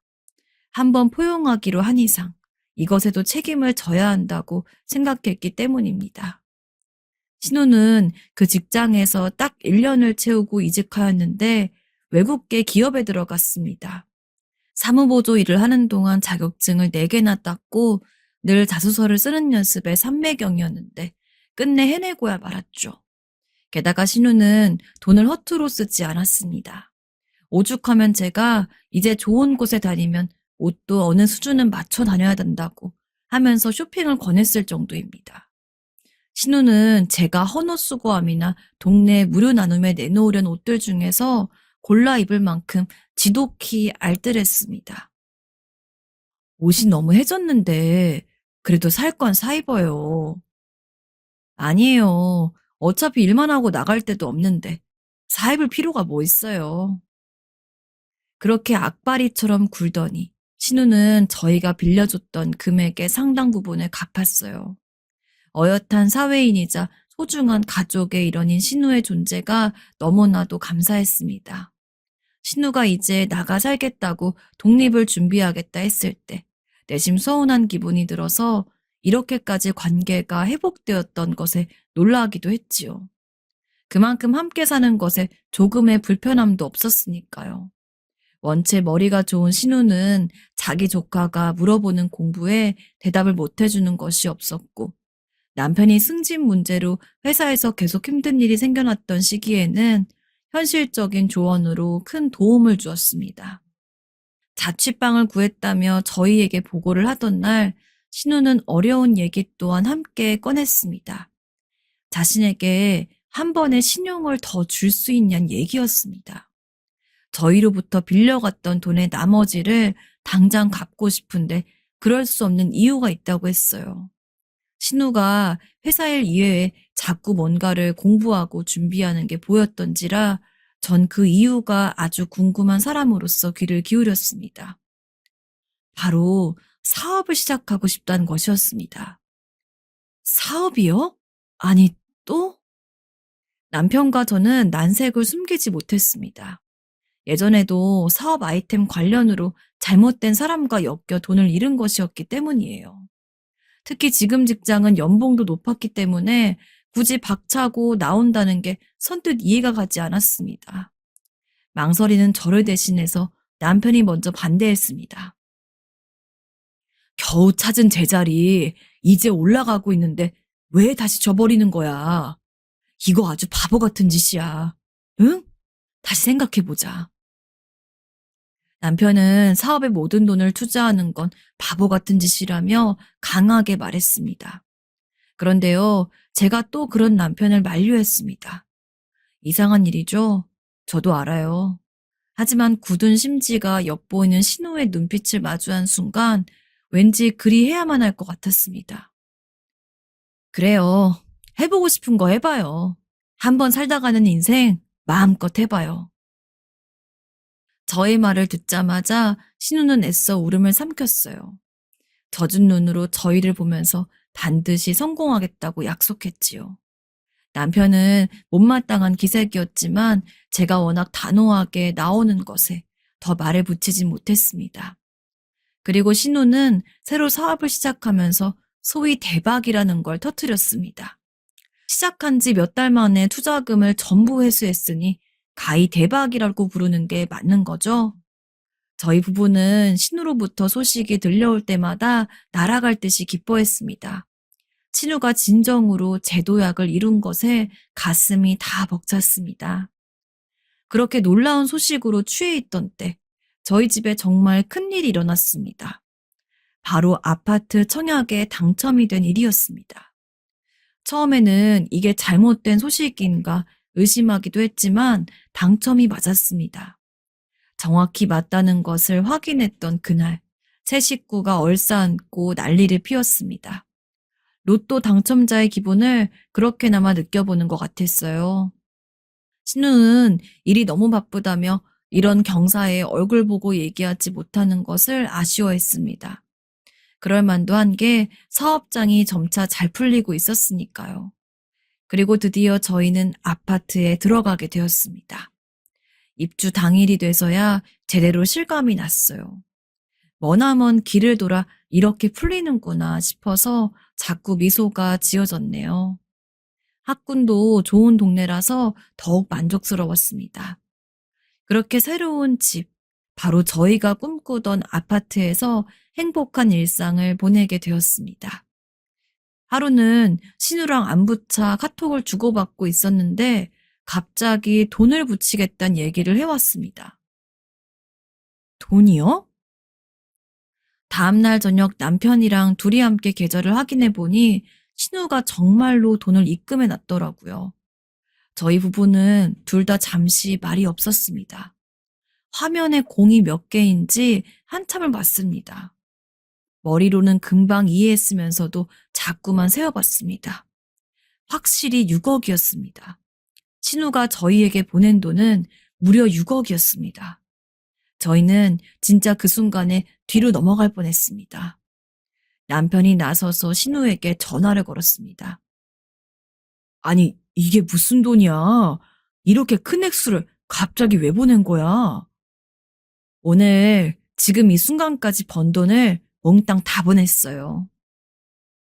뭐? 그러자 저희 부부는 잠깐 숙연해졌었네요. 어떻게 그런 돈을 받냐며 제가 뭐라고 그랬습니다. 신우한테 이럴 거 없다고 말하는 동안 자꾸 눈물이 나오려고 해서 참느라 혼났습니다. 남편도 옆에서 많은 상념이 드는지 자꾸만 손으로 얼굴을 쓸어내리고 있더라고요. 신우한테 빌려준 돈은 사실상 이미 저희가 다 받은 셈인데 이렇게 거액을 또 받을 수는 없었습니다. 그리고 저희 부부는 신우의 다음 말에 벙찌고 말았습니다. 언니, 아직 이자는 안 받으셨잖아요. 그런 상황에도 갑자기 웃음이 났습니다. 이자라니. 전혀 생각도 못 해본 영역이었어요. 남편이 절대 못 받는다고 말을 하니까 신우가 그러더라고요. 자기 조카 정훈이 몫으로라도 받아달라고요. 정훈이가 앞으로 성인이 되고 직업도 갖고 결혼까지 할 동안 금전적인 어려움은 없었으면 한다고 했습니다. 그 말에 전 결국 눈물이 나오고 말았습니다. 신우는 자기가 진정으로 돈을 버는 건 지금부터라며 이제부터 더 열심히 벌 거니까 그 돈은 아무런 상관이 없다고 말을 해줬어요. 들으면서 가슴이 뭉클해졌네요. 이렇게 어려운 시국에도 과감한 사업으로 대박을 터뜨린 신우가 대견하다는 말로는 부족할 만큼 멋졌습니다. 그리고 이렇게 되기까지 지나온 과정들이 이제는 꿈처럼 아득하게만 느껴졌어요. 그날 남편과 침대에 누워 많은 이야기꽃을 피우느라 자는 게 늦어졌지만 전혀 피곤하지 않았네요. 오히려 가슴이 벅찰 만큼 행복한 밤이었어요. 결코 잊을 수 없는 일을, 덮을 수 없는 원망을 전부 다 따뜻하게 감싸겠다고 마음먹은 것. 제가 한 일은 그것뿐이었습니다. 그랬더니 이런 행운들이 줄지어 따라왔습니다. 가장 큰 복수는 용서라는 말도 있잖아요. 예전엔 정말 이해가 안 가는 말이었는데 지금은 그게 철학적 가치 이상의 의미를 지닌 표현일지도 모른다는 생각이 들었어요. 쥐구멍에 벼뜨는 방법도 정말 다양한 형태가 있는 것 같네요. 사람 간의 기본 예의 중 아무리 말을 거칠게 하고 상대를 상처 입힐지언정 가족은 건드리면 안 된다는 얘기가 있잖아요. 우리나라 사람들은 특히나 그런 것에 더 예민하게 반응하는 것 같고 금단의 구역이라고 생각하는 것 같아요. 저 역시도 이런 부분에서는 늘 조심하고 있고 피해가는 편인데 이상하게 제2의 가족으로 만난 시댁 사람들은 그렇지가 않더라고요. 살다 살다 이렇게 막대 먹은 사람들은 처음 본 것 같아요. 본래 저와 남편은 직장 동기로 만났고 둘이 각자 먼 지역에 살다 보니 장거리 연애하는 것에 꽤 지쳐 있었어요. 사실 결혼을 서두른 나이는 아니었지만 매번 장거리 운전을 한다면서 남편이 결혼을 얘기하기에 저도 어차피 할 거면 이 사람이었으니 그냥 그 흐름에 맞춰주기로 했어요. 평소 연애를 할 때에도 둘이 각각 가족들 얘기를 몇 번 했었는데 남편이나 저나 둘 다 같은 또래의 여동생들이 있었거든요. 그런 공통점도 있고 해서 서로들 잘 챙겨줬었답니다. 저와 남편이야 서로의 여동생들 얼굴을 알고 있었지만 이들끼리 정식으로 얼굴을 마주하게 된 것은 상견례 때의 일이었어요. 전 그래도 나름 저쪽 여동생과 친해졌다고 생각했고 남편도 처제와 안면이 있었으니 한결 더 이 어려운 상견례 자리가 편할 거라고 생각을 했었는데요. 이제 부모님들과의 어색한 관계만 좀 정리를 하면 된다고 생각하고 그쪽에만 신경을 쓰고 있었어요. 그리고 상견례가 끝날 때까지 저는 전혀 의식도 못했고 신경도 못 쓰고 있었는데 나중에 집에 와서 모든 긴장이 쭉 풀려서 물을 마시고 있는 저에게 여동생이 말을 걸더라고요. 언니, 저기 오늘 많이 피곤했지? 이렇게 새삼스레 말을 걸길래 그냥 저는 저대로 당연히 피곤하지 않겠냐. 결혼 준비 힘들단 식으로 말을 했어요. 그런데 여동생의 표정이 뭔가 이상한 것이 더 할 말이 있어 보이는 거예요. 왜 그래? 뭐 할 말 있어? 언니, 그게 내가 지금 이런 말을 해도 될지 모르겠는데 말이야. 동생이 자꾸 눈동자가 흔들리면서 저를 잘 쳐다보지도 못하는 걸 보니까 신경이 쓰이더라고요. 언니, 그 형부 여동생이란 사람 말이야. 아, 유진이? 맞아. 너랑 동갑이래. 이제 너도 처음 얼굴 봤겠다. 네 또래야. 신기하지? 근데 동생은 그 말을 듣고 전혀 웃지 않았고 무척 복잡한 표정을 짓더라고요.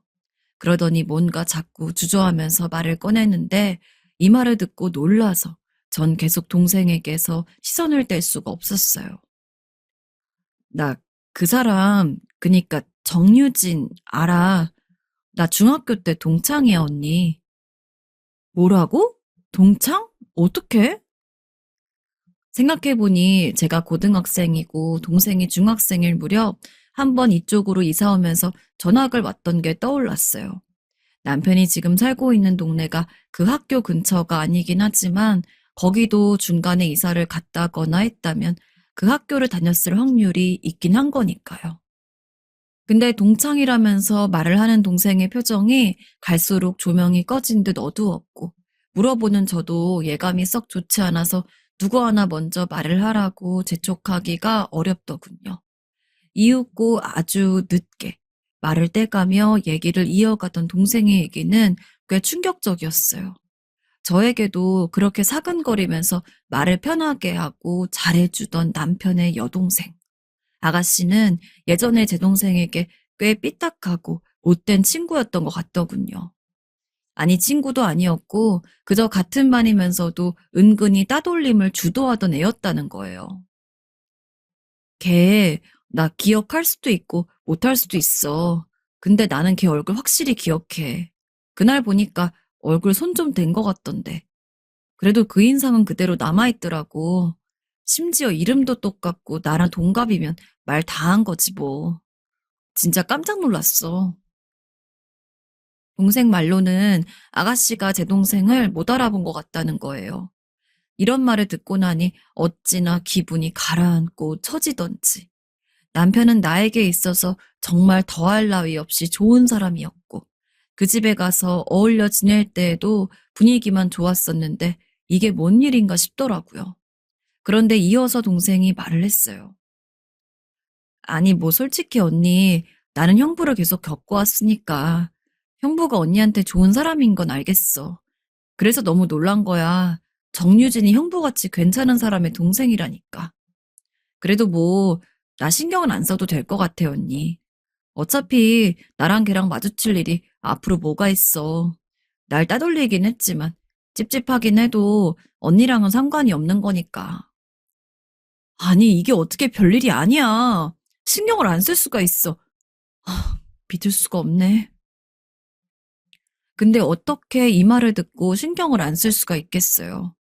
사실 제가 시댁 가서 살 것도 아니고 아가씨랑 살면서 마주칠 일이 그렇게 많진 않지만 이렇게 연으로 이어진다는 게 영 마음이 편치 않더라고요. 하지만 동생 말 맞다나 내 예비 남편은 정말 좋은 사람이고 만나는 내내 나에게 그렇게 믿음을 주고 잘해주던 사람이었는데 상견례까지 다 마치고 이걸 갑자기 뒤집자니 도저히 쉬운 결정을 내릴 수가 없는 상태였어요. 와중에 동생은 계속 그냥 아는 척하지 말라고 자기만 알고 말면 되고 이제 결혼식 이후로는 볼 일이 없다면서 신경 쓰지 말라는 거예요. 그렇게 저는 복잡한 마음을 안고 한참 고민을 하다가도 또 물밀듯 들어오는 바쁜 결혼 절차 준비와 회사 문제로 인해서 깊이 신경을 쓰지 못했어요. 그러다 정신을 차려보니 어느새 결혼하고 신혼집에 들어와서 짐을 정리하게 되었고 이제서 좀 주변을 볼 생각이 들더라고요. 전 마음이 편해야 잠이 잘 오지 안 그러면 그게 해결될 때까지 도통 잠에 못 드는 편인데 결혼해서 모든 게 정돈되고 나니 이게 되게 신경 쓰이는 거 있죠. 이걸 남편한테 말을 할까 말까 하다가도 어떤 식으로 말을 해야 할지 모르겠어서 그냥 참았어요. 왜냐면 남편은 아가씨를 맨날 구박하는 것 같으면서도 은근히 자기 여동생한테 아주 끔찍한 사람이거든요. 자기 동생 생일이라 이런 비싼 지갑 사주는 거야? 아가씨가 엄청 좋아하겠네. 아휴, 동생이라 그런가 얄밉다가도 자꾸 챙겨주게 된다니까? 또 그렇게 생각하고 나니까 아가씨가 한때 내 동생을 괴롭히는 무리 중 하나였다는 게 생각나서 마음 한쪽이 자꾸 쓰라려 왔고요. 사실 이때까지 와서 고민할 게 아닌데 알 거면 진즉 연애 초반부터 알았어야 답인 건데 정말 머리가 너무 아팠어요. 그래도 별 수가 없으니 일단은 동생 말대로 어차피 둘이 접촉할 일도 없고 시간이 10년이나 지났기에 그냥 덮을 수 있으면 덮고 지나가 보기로 했는데요. 남편은 되게 아기를 좋아하는 사람이라 그런지 얼른 임신을 했으면 하더라고요. 저도 그걸 바라지 않는 건 아니었지만 직장 일도 너무 바쁘고 하다 보니 임신 쪽에 신경을 쓸 새가 없었어요. 너무 피곤하기도 했었고요. 그러던 차에 어머니께서 오랜만에 시댁에서 모여 과일이라도 먹자고 부르시기에 솔직히 별로 안 내키긴 했지만 남편과 들리게 되었답니다.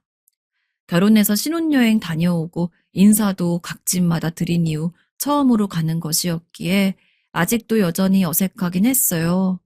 아가씨와는 그래도 안면을 트고 잘 지내고 있었는데 이때부터 아가씨 얼굴만 보면 동생 생각이 나서 그리 편히 마음이 가지 않더라고요. 그런데 다 같이 앉아서 과일을 먹고 있는데 그 와중에 남편이 결혼식 때 얘기를 꺼내면서 말을 하더군요. 아, 참, 자기야, 그날 부케 받은 게 처제 친구랬나? 결혼을 일찍 하나 봐? 제가 이때 부케를 여동생의 친구에게 줬거든요. 제 친구들 중에 당장 결혼 계획이 있는 애들이 없었어요. 남편은 그 얘기를 하고 있는 것이었어요. 아, 응, 일찍 결혼을 한다더라고. 그래서 그쪽에 줬지. 우리 처제도 참 예쁜데. 좋은 남자 만나야 할 텐데 말이야. 자기 닮아서 그런지 처제 인물이 참 좋은 것 같아. 남편이야 워낙에 제 여동생에게 잘해주고 예쁘게 봐왔으니 전 저렇게 해주는 말이 고맙긴 하더라고요. 그런데 갑자기 이때 아가씨가 한마디를 하더군요. 음, 근데 언니, 저 언니네 동생? 사돈처녀분? 이렇게 불러야 하는 거죠? 그분 뭔가 낯이 익는데 혹시 고등학교 어디 나왔어요? 이때부터 전 약간 긴장되면서 괜히 침을 꼴깍 삼키게 되더라고요. 일단 둘이 고등학교는 달랐기에 제가 학교 이름을 답하자 그냥 넘어가긴 했는데요. 그럼 중학교는 언제 나왔냐고 또 묻지 뭐예요? 생각이 안 나는 척 고민하고 있었는데 아가씨는 아무래도 낯이 익다며 분명히 중학교라도 같을 거라고 계속 묻는 거예요. 결국 저는 사실대로 말했고 아가씨는 그때 눈이 엄청나게 커지더니 말없이 그냥 고개를 끄덕끄덕 거리기만 하더군요. 그러자 옆에서 어머니께서 물으시는 거예요. 왜? 아는 사이 맞아? 같은 학교라도 나온 거야? 아이, 그게 진짜 맞네. 김혜정 맞는 거죠? 말을 흐리면서도 스스로 확신하며 혼잣말을 하는 걸 보니 저도 모르게 힘주어서 답하게 되더군요. 네, 맞아요, 아가씨. 제 동생 이름 김혜정이에요. 그랬더니 약간 생각이 많은 얼굴로 혼자 표정이 복잡한데 여기서 내가 그 얘기들을 아는 척을 해야 하나 말아야 하나 하다가 일단은 그냥 모르는 척 싹 철판을 깔게 되었어요. 제 동생도 낯이 익은 것 같다곤 하던데 진짜 둘이 동성 맞았구나. 다음에 한번 보면 얘기해줘야겠어요. 그랬더니 어머니는 신기하다며 어찌 그렇게 인연이 되었냐고 하시더군요. 진짜 어머니 말 맞다나 그러게나 말이에요. 아가씨는 자기 볼 일이 있다면서 그 길로 방에 들어가 버렸고 남편과 어머니는 계속 수다를 떨고 있는 와중에 저 역시도 머리가 복잡해져서 먹는 둥 마는 둥 했어요. 당시 상황을 보자면 제 여동생은 대학 때 해외로 어학연수를 다녀왔고 이후로도 공부에만 꾸준히 매진해서 좋은 직장에 들어갔어요. 그리고 제 입으로 말하기도 뭐하지만 앞서 남편도 얘기했듯이 얼굴도 꽤 예쁘장한 편이에요. 그러고 직장도 잘 들어가서 그런지 눈여겨보는 남자들도 많고 솔직히 전혀 걱정이 안 되는 타입이긴 해요. 반면에 우리 아가씨는 저야 남편의 여동생으로서 그냥 좋게 생각한 것이지 객관적으로는 상황이 좋진 않거든요. 제가 알기로는 고등학교를 중퇴했다가 실업계에 가서 다시 학교를 다니다 졸업했고 전문대를 갔다가 졸업해서 적당한 곳에 아직도 취직을 안 한 상태예요. 그런 와중에 부모님께 여전히 용돈을 타쓰고 있는 터라 남편이 아주 고민이 많았던 그런 여동생이었고요. 그래도 어쨌든 가족이니 애틋하다고 했고, 저도 어디까지나 내가 사랑하는 남자친구의 동생의 일이었으니, 연애 때에는 이것저것 많이 챙겨다 주고 잘해줬었어요. 먹을 것도 사다 주고, 어디 네일샵도 끊어주고, 피부샵도 한번 끊어주고 말이에요. 그래서 저와 사이가 제법 좋은 편이었거든요. 근데 어찌되었건 전 모르는 척하고 있긴 했었지만 제 동생의 정체를 알고 난 뒤부터 아가씨는 어쩐지 서먹하게 거리를 두더군요. 제가 생각할 때에는 자기도 어디까지나 찔리는 게 있어서 그랬던 것 같아요. 저보곤 언니 언니 하면서 결혼하면 둘이서 더 친하게 여기저기 다니고 오빠 흉도 보자고 할 땐 언제고 연락을 아예 완전히 끊더라고요. 그리고 시댁에 어쩌다가 일이 있어서 들려도 저를 보면 그냥 인사만 하고 휙 하고 사라지고 집을 아예 비워버리고 안 들어오더군요. 아무래도 절 보기 불편해하는 것 같았어요. 그리고 이상했던 건 이후로 어머니의 태도도 좀 달라지신 겁니다. 엄마랑 딸 사이니 당연히 그런 얘기를 뭐 하지 않았겠어요? 그런데 저희 어머니도 좀 그래요.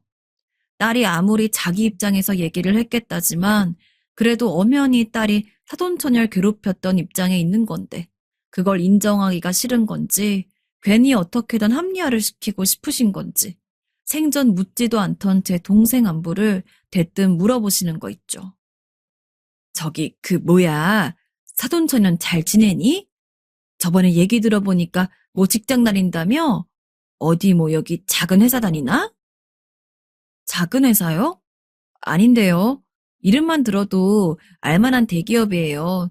제 동생이 좀 똑똑해서요. 아, 그래? 질문부터 자기 딸이 맨날 집에 있는 백수라 그런 건지 아예 남의 직장도 당연히 변변찮을 것으로 깎고 들어가시더라고요.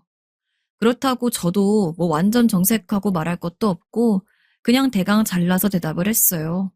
이름만 말해도 아는 대기업에 다니고 있다고 말이에요. 근데 그때부터 어머니가 표정 관리를 잘 못하시는 건지 되게 이글이글거리는 표정으로 입이 왕창 나와 계시는 거예요. 그래? 의외구나. 어쨌든 알겠다. 이쯤 되니까 저도 헷갈리더라고요. 자기 딸이랑 사돈처녀가 또래라는 걸 우연히 알았고 동창인 것까지도 알았는데 그래서 그냥 괜히 궁금해서 물어본 건지 아니면 본인 딸로부터 자초지종을 다 듣고서 괜히 떠보고 싶은 건지 말이에요. 그래도 딴에 본인 딸이 좀 따돌렸고 당시 어수룩해 보이고 아무런 대꾸도 못하던 애를 무시했었다고 생각하니 지금도 여전히 뭔가 한심하게 살고 있을 거라고 생각해서 현재 근황도 저렇게 무시하듯 말하나 싶기도 했어요. 지금 잘만 살고 있다. 너나 할 거 없이 다들 며느리감으로 보고 탐낸다고들 말했더니 어머닌 그 답도 묘하게 마음에 안 드셨나 봐요. 그런 말 다 그냥들 하는 거지 뭐. 듣기 좋으라고들 하는 거야. 정작 진짜 며느리로 데려갈 거면 그런 말은 안 해. 우리 유진이도 봐라. 제가 지금 직장만 안 다녀서 그렇지 그것만 확실하면 데려가겠다고 공수표 던지는 아줌마들 얼마나 많은데. 게다가 또 얼마 전에 뭐래더라? 직장 안 다녀도 된다고 그냥 바로 자기 집으로 시집 오라고 하는 여편네들이 아주 많아. 딱 봐도 유진이가 야무지게 생겼잖아. 듣자 하니 둘이 동창이었다면서. 사돈처녀는 공부만 애지간히 했었나 보네. 네? 공부하는 게 뭐 흠인가요? 제 동생 공부도 열심히 하고 친구도 많았어요. 뭐 그랬겠지. 그냥 하는 말이야. 그냥 하는 말. 너무 흥분하지 말아라. 드디어 이쯤에서 본론이 나오더라고요. 은근히 어머니 말에 자꾸 제 동생을 누르고 무시하는 게 느껴져서 저도 이때부터 좀 힘이 들어가더군요. 나중에 집으로 돌아오는 길 차 안에서 이런 얘기를 했더니 남편은 저보고 엄마가 그냥 한 말인 것 같다면서 별 생각이 없어 보이더라고요. 자꾸 별거 아닌 것처럼 말을 하길래 저 혼자만 고민할 수가 없어서 남편에게 대강의 사정을 말했어요. 사실 중학교 시절에 아가씨가 무리를 지어서 내 여동생을 따돌린 적이 있대. 어떤 날은 가방을 그대로 쓰레기장에 버려서 동생이 못 찾고 울면서 밤에 집에 들어왔던 적도 있어. 난 그걸 다 알고 있었고, 당신에게 이런 자세한 사정까지는 말하지 않으려고 했는데, 뭔가 상황이 이상하게 돌아가는 것 같아서 하는 거야. 당신도 알고 있으라고. 남편이 자꾸 믿지 않으려고 하길래 저도 시시콜콜 다 말할 수밖에 없었어요. 제가 굳이 이런 얘기를 한 이유는 어머니께서 더는 제 동생에 대해 관심 갖지 않으시고 말을 안 꺼내셨으면 싶어서 한 얘기였거든요. 뭔가 눈치챈 양 그렇게 은근히 저를 떠보면서 제 동생을 깎아내리는 투에 말만 안 하셨어도 아가씨와 저만의 아는 일로 그냥 넘어갈 수도 있었어요. 아니 100번 양보해서 어머니도 아셨다고 치자고요. 근데 본인 딸이 뭘 잘했다고 대체 뭘 그렇게 합리화시키고 싶어서 내 동생을 자기 딸이랑 비교해가면서 무시하냐는 거예요. 사과를 해도 모자랄 판의 말입니다. 아니 정말이야? 내 동생이? 아휴 너무 미안하네. 뭘 해야 말해야 될지 모르겠다. 아무튼 정말 면목이 없다. 걔가 중학교 때 까불거리며 다니긴 했어도 남한테 피해를 줄 줄은 몰랐는데. 아무튼 이때 남편은 꽤 충격을 받았는지 이 일에 대해서 어머니께 대강 전했나 봅니다. 남편도 아마 제 뜻에 맞게 가급적이면 그 화제는 꺼내지 말잔 얘기였던 것 같아요. 그리고 며칠 후에 어머니께서 저를 또 부르시는데 그날 저녁에 남편이 야근하는 날이었는데 그냥 저만 오라고 하시는 거예요. 솔직히 정말 가고 싶지 않았지만 어쩔 수 없이 그냥 갔어요. 들어가서 평범하게 저녁을 준비하고 집에는 저와 어머니밖에 없어서 그냥 다른 식구들을 기다리며 앉아 있었는데요. 평소 같으면 이런저런 말을 하셨을 어머니가 영 말이 없으시더군요. 저 역시도 어색하긴 했으나 저도 저번에 앙금이 좀 있기도 하고 더 이상 말을 잇고 싶지 않아서 그냥 가만히 있었는데 기어이 어머니가 입을 먼저 여시는 게 아니겠어요? 뭐야, 태준이한테 내가 대강 얘기를 들었는데 사돈처녀가 우리 유진이랑 옛날에 뭔 일이 좀 있었다면서? 근데 혜미 너는 뭐하러 그런 말을 굳이 하는 거야? 이제 와서 뭘 어쩌라고? 네? 뭐라고요? 저도 이땐 황당해서 말이 속사포 터지듯 나오더라고요. 어머니, 제가 뭐 별다른 말을 했나요? 아가씨가 먼저 기억하고 말을 하시길래 맞다고 했을 뿐이고, 솔직히 어머니도 아가씨에게 들으셨는지 며칠 전에 저한테 제 동생 얘기 물어보실 때도 전혀 모르시는 어투는 아니던데요. 그래서 저도 어차피 다 아는 거 남편에게 말했을 뿐이에요. 그게 뭐가 잘못인가요? 어머니도 이때 제대로 전곡을 찔리신 건지 움찔하시더니 저한테 밀린다고 생각하신 건지 자기 딸을 보호해야겠다고 생각하신 건지 그냥 있는 대로 말을 막 하시더라고요. 진짜 너무 실망스러웠습니다. 그래서 뭐? 예, 그래서 뭐? 이제 와서 뭐 어쩌라고? 막말로 말이 나와서 말이지? 뭐 사돈처녀가 어디 회사를 다녀? 어휴, 뭘 그렇게 세상 잘난 척 말을 해대는데? 그래봤자 우리 유진이가 지금 회사만 안 다녀서 그렇지 진작 뭘 했음 더 잘했으려였어. 10년도 더 지난 옛날 얘기를 갖고 와가지고 새로 시작하는 가정 안에 그걸 끌어들여 못 어쩌겠다는 거야? 그리고 자기가 분수껏 잘 처신했으면 왜 애들이 우습게 보겠어? 무시당할 만한 짓을 했으니까 무시를 당했겠지. 그날 보니까 어지간히 화장도 요란하게 하고 와가지고는 결혼식을 온 건지 술집 접대를 나온 건지 원 나이 먹고도 그 모양으로 하고 다니는데 어릴 땐 오죽했겠어? 진짜 구구절절히 제 동생을 무시하고 짓밟는 말을 서슴없이 해대시는데 전 아가씨에 대해서 단 한마디도 비난의 말을 한 적도 없음에도 불구하고 저렇게 막말을 하시니 참을 수가 없어요. 가만히 있으니까 진짜 나랑 내 동생이 어지간히 우습게 보이나. 어머니가 이딴 식으로 대처하니 아가씨도 중학교 때 내 동생을 그 모양으로 무시했겠지 싶어서 분노가 주체가 안 되더군요. 제가 평소 이런 말을 입에 올리는 사람이 아닌데 내 동생 그 당시 울며 방문을 걸어 잠그고 있던 동생을 떠올리니 화가 치밀어서 미친 듯이 폭주하게 되더라고요. 어머니, 말 다 하셨어요? 뭐요? 술집 접대요? 제 동생이 술집 여자 같단 말이에요, 지금? 결혼식에 온 사돈처녀를 가지고 그따위로 말하는 사람이 어딨어요? 남의 귀한 동생 갖고 어떻게 그렇게 말을 하세요? 그럼 아가씨는 무슨 뭐 미아리 텍사스에서 일하는 여자예요?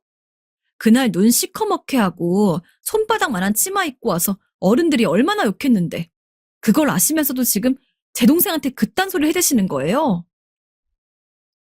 저도 이때 진짜 앞뒤 없이 들이받긴 했지만 어머닌 자기가 한 말은 싹 잊어버리고 제가 한 말에만 꽂혀서 어디서 그렇게 피해의식이 생기셨는지 바로 저에게 보복을 하시더라고요. 이거 놓으세요. 놓으라고요. 어머닌 그 길로 제 머리를 잡아서 쥐 흔들어대면서 온갖 욕을 저한테 퍼부으며 다시 한번 말해보라고 눈에 핏대를 세우시더군요. 저를 이렇게 험하게 다루면서 막말을 하는 걸 보니 약한 애들 괴롭히던 아가씨의 그 피가 어디서 왔는지 뻔하게 보였어요. 맘 같아선 저도 똑같이 잡아서 뭐라도 하고 싶었지만 머리카락이 우수수 뽑혀 나왔어도 똑같이 할 수는 없어 어떻게든 뿌리치고 그냥 그 길로 나와버렸어요. 이후로 걸어 나오는데 어이가 없어서 눈물이 주르륵 흐르고 뺨까지 얻어맞은 내 얼굴을 보니 참 답이 안 나오더군요. 망가진 머리를 다시 스르륵 쓸어 올리는데 머리카락이 몇 가닥씩 같이 걸려 빠져나오는 걸 보니 그저 한숨만 나왔어요. 그 와중에도 어머니는 다시 저한테 전화를 해대서 욕을 퍼부어대시는데 나가는 길 입구에서 아버님과 남편을 마주치게 되었어요. 아니, 당신 몰골이 왜 그래? 무슨 일이야? 넘어지기라도 한 거야? 얼굴 좀 봐봐. 정말 더 이상 말이 안 나오더라고요. 그냥 그 자리에서 온 힘이 빠져 주저앉아서 엉엉 울었고 놀란 아버님과 남편은 왜 그러냐며 계속 제 차 상황을 물었어요. 겨우 현관 계단에 앉아서 전 자초지종을 말씀드렸고 상황이 이렇고 저러하니 난 이제 더 이상 어머니 얼굴도 볼 수 없을 것 같고 아가씨도 이제 불편하다. 결혼 생활을 어떻게 이어가야 할지 자신이 없다고 하며 그렇게 밖으로 걸어 나왔습니다. 남편이 따라 나오는데 됐다고 혼자 갈 수 있다고 그냥 마다하고 택시를 타고 왔습니다. 그렇게 집으로 와서 이불을 뒤집어 쓰고 울면서 이제 난 어떻게 해야 되나 너무 서러워서 어디에 말도 못하고 있었는데요. 좀 있다가 남편이 집으로 들어오더니 저를 일으키더군요. 그냥 다 꼴도 보기 싫으니 좀 냅두라고 했는데 남편이 뒤쪽에 아버님이 와 계시다면서 잠깐만 나와보라는 거예요. 아버님과는 여지껏 별도의 접촉이 없기도 했지만 그래도 어쨌건 괜히 무섭기도 했고 그냥 마주하고 싶진 않았어요. 그래도 계속 일어나자고 권유하는 남편의 얼굴이 어쩐지 조금은 심각한 상황으로 보이진 않았기에 억지로 몸을 일으켜서 거실로 나갔습니다. 아가, 이야기 다 들었다. 나도 몰랐던 이야기라 듣는 내내 너무 당황스럽고 힘들었구나. 더군다나 사돈처녀는 그 시절에 더 어린애였을 텐데 얼마나 힘들었겠니. 정말 내가 면목이 다 없고 대신 사과를 하고 싶구나. 내가 자식 교육을 잘못 시킨 탓이다. 일단은 우리 애한테 말해서 사돈처녀한테 다시 사과하게 만드마. 그리고 네 시어머니도 다신 같은 화제 못 꺼내게 만드마. 정말 미안하다. 저도 이때 머리가 너무 깨질 듯이 아프고 정신이 없어서 제대로 기억은 안 나지만 일단은 상황이 이렇게 되어서 미안하다며 아버님께서 저에게 사과를 하셨어요. 그리고 제가 좀 너그러이 마음을 써줄 수 있겠냐고 하시더군요. 사실 상황이 이렇게까지 이어지는 걸 바라진 않았던 데다가 아버님이랑 가뜩이나 어색하고 어려운데 저한테 저렇게 머리 숙여서 미안하다고 하시고 남편도 옆에서 고개를 푹 숙이고 말을 못하고 있으니 참 어쩔 도리가 없더라고요. 일단은 그냥 아버님께 알겠다고 말씀을 드렸는데 아가씨에게도 꽤 뭐라고 하셨던 모양인 건지 제 동생을 만나서 뭐 말을 하겠다고 하나 봐요. 하지만 동생은 만나고 싶지 않다. 이후로 다시는 엮이고 싶지 않다고 해서 그냥 그건 넘기게 되었고요. 단지 어머님만은 정말로 저에게 어떤 연락도 해오지 않는 상황이 되었어요. 전 어머니한테 사과도 뭣도 어떤 말도 듣고 싶지 않고 될 수 있는 한 얼굴을 그냥 안 보고 싶을 뿐이에요. 남편은 앞머리 쪽이 숭숭 날리는 형태가 된 제 모습을 보더니 할 말이 없다며 그냥 고개를 푹 숙이고 있을 뿐이고 자기가 여러모로 면목이 없다며 너 하고 싶은 대로 하라고 하는데요. 일단 상황이 이렇게 정리가 되어 있긴 하지만 아직도 자다가 깨서 울컥하기도 하고 우리 가족들은 이런 상황까진 잘 모르기 때문에 더 우라가 치밀고 답답하기도 해요. 아버님도 저리 사과하셨고 어머니도 제 곁에 얼씬도 안 하고 연락도 일치 안 하시고 남편도 종일 제 눈치만 보면서 지내고 있으니 그냥 제가 참고 지내는 게 맞는 거겠죠?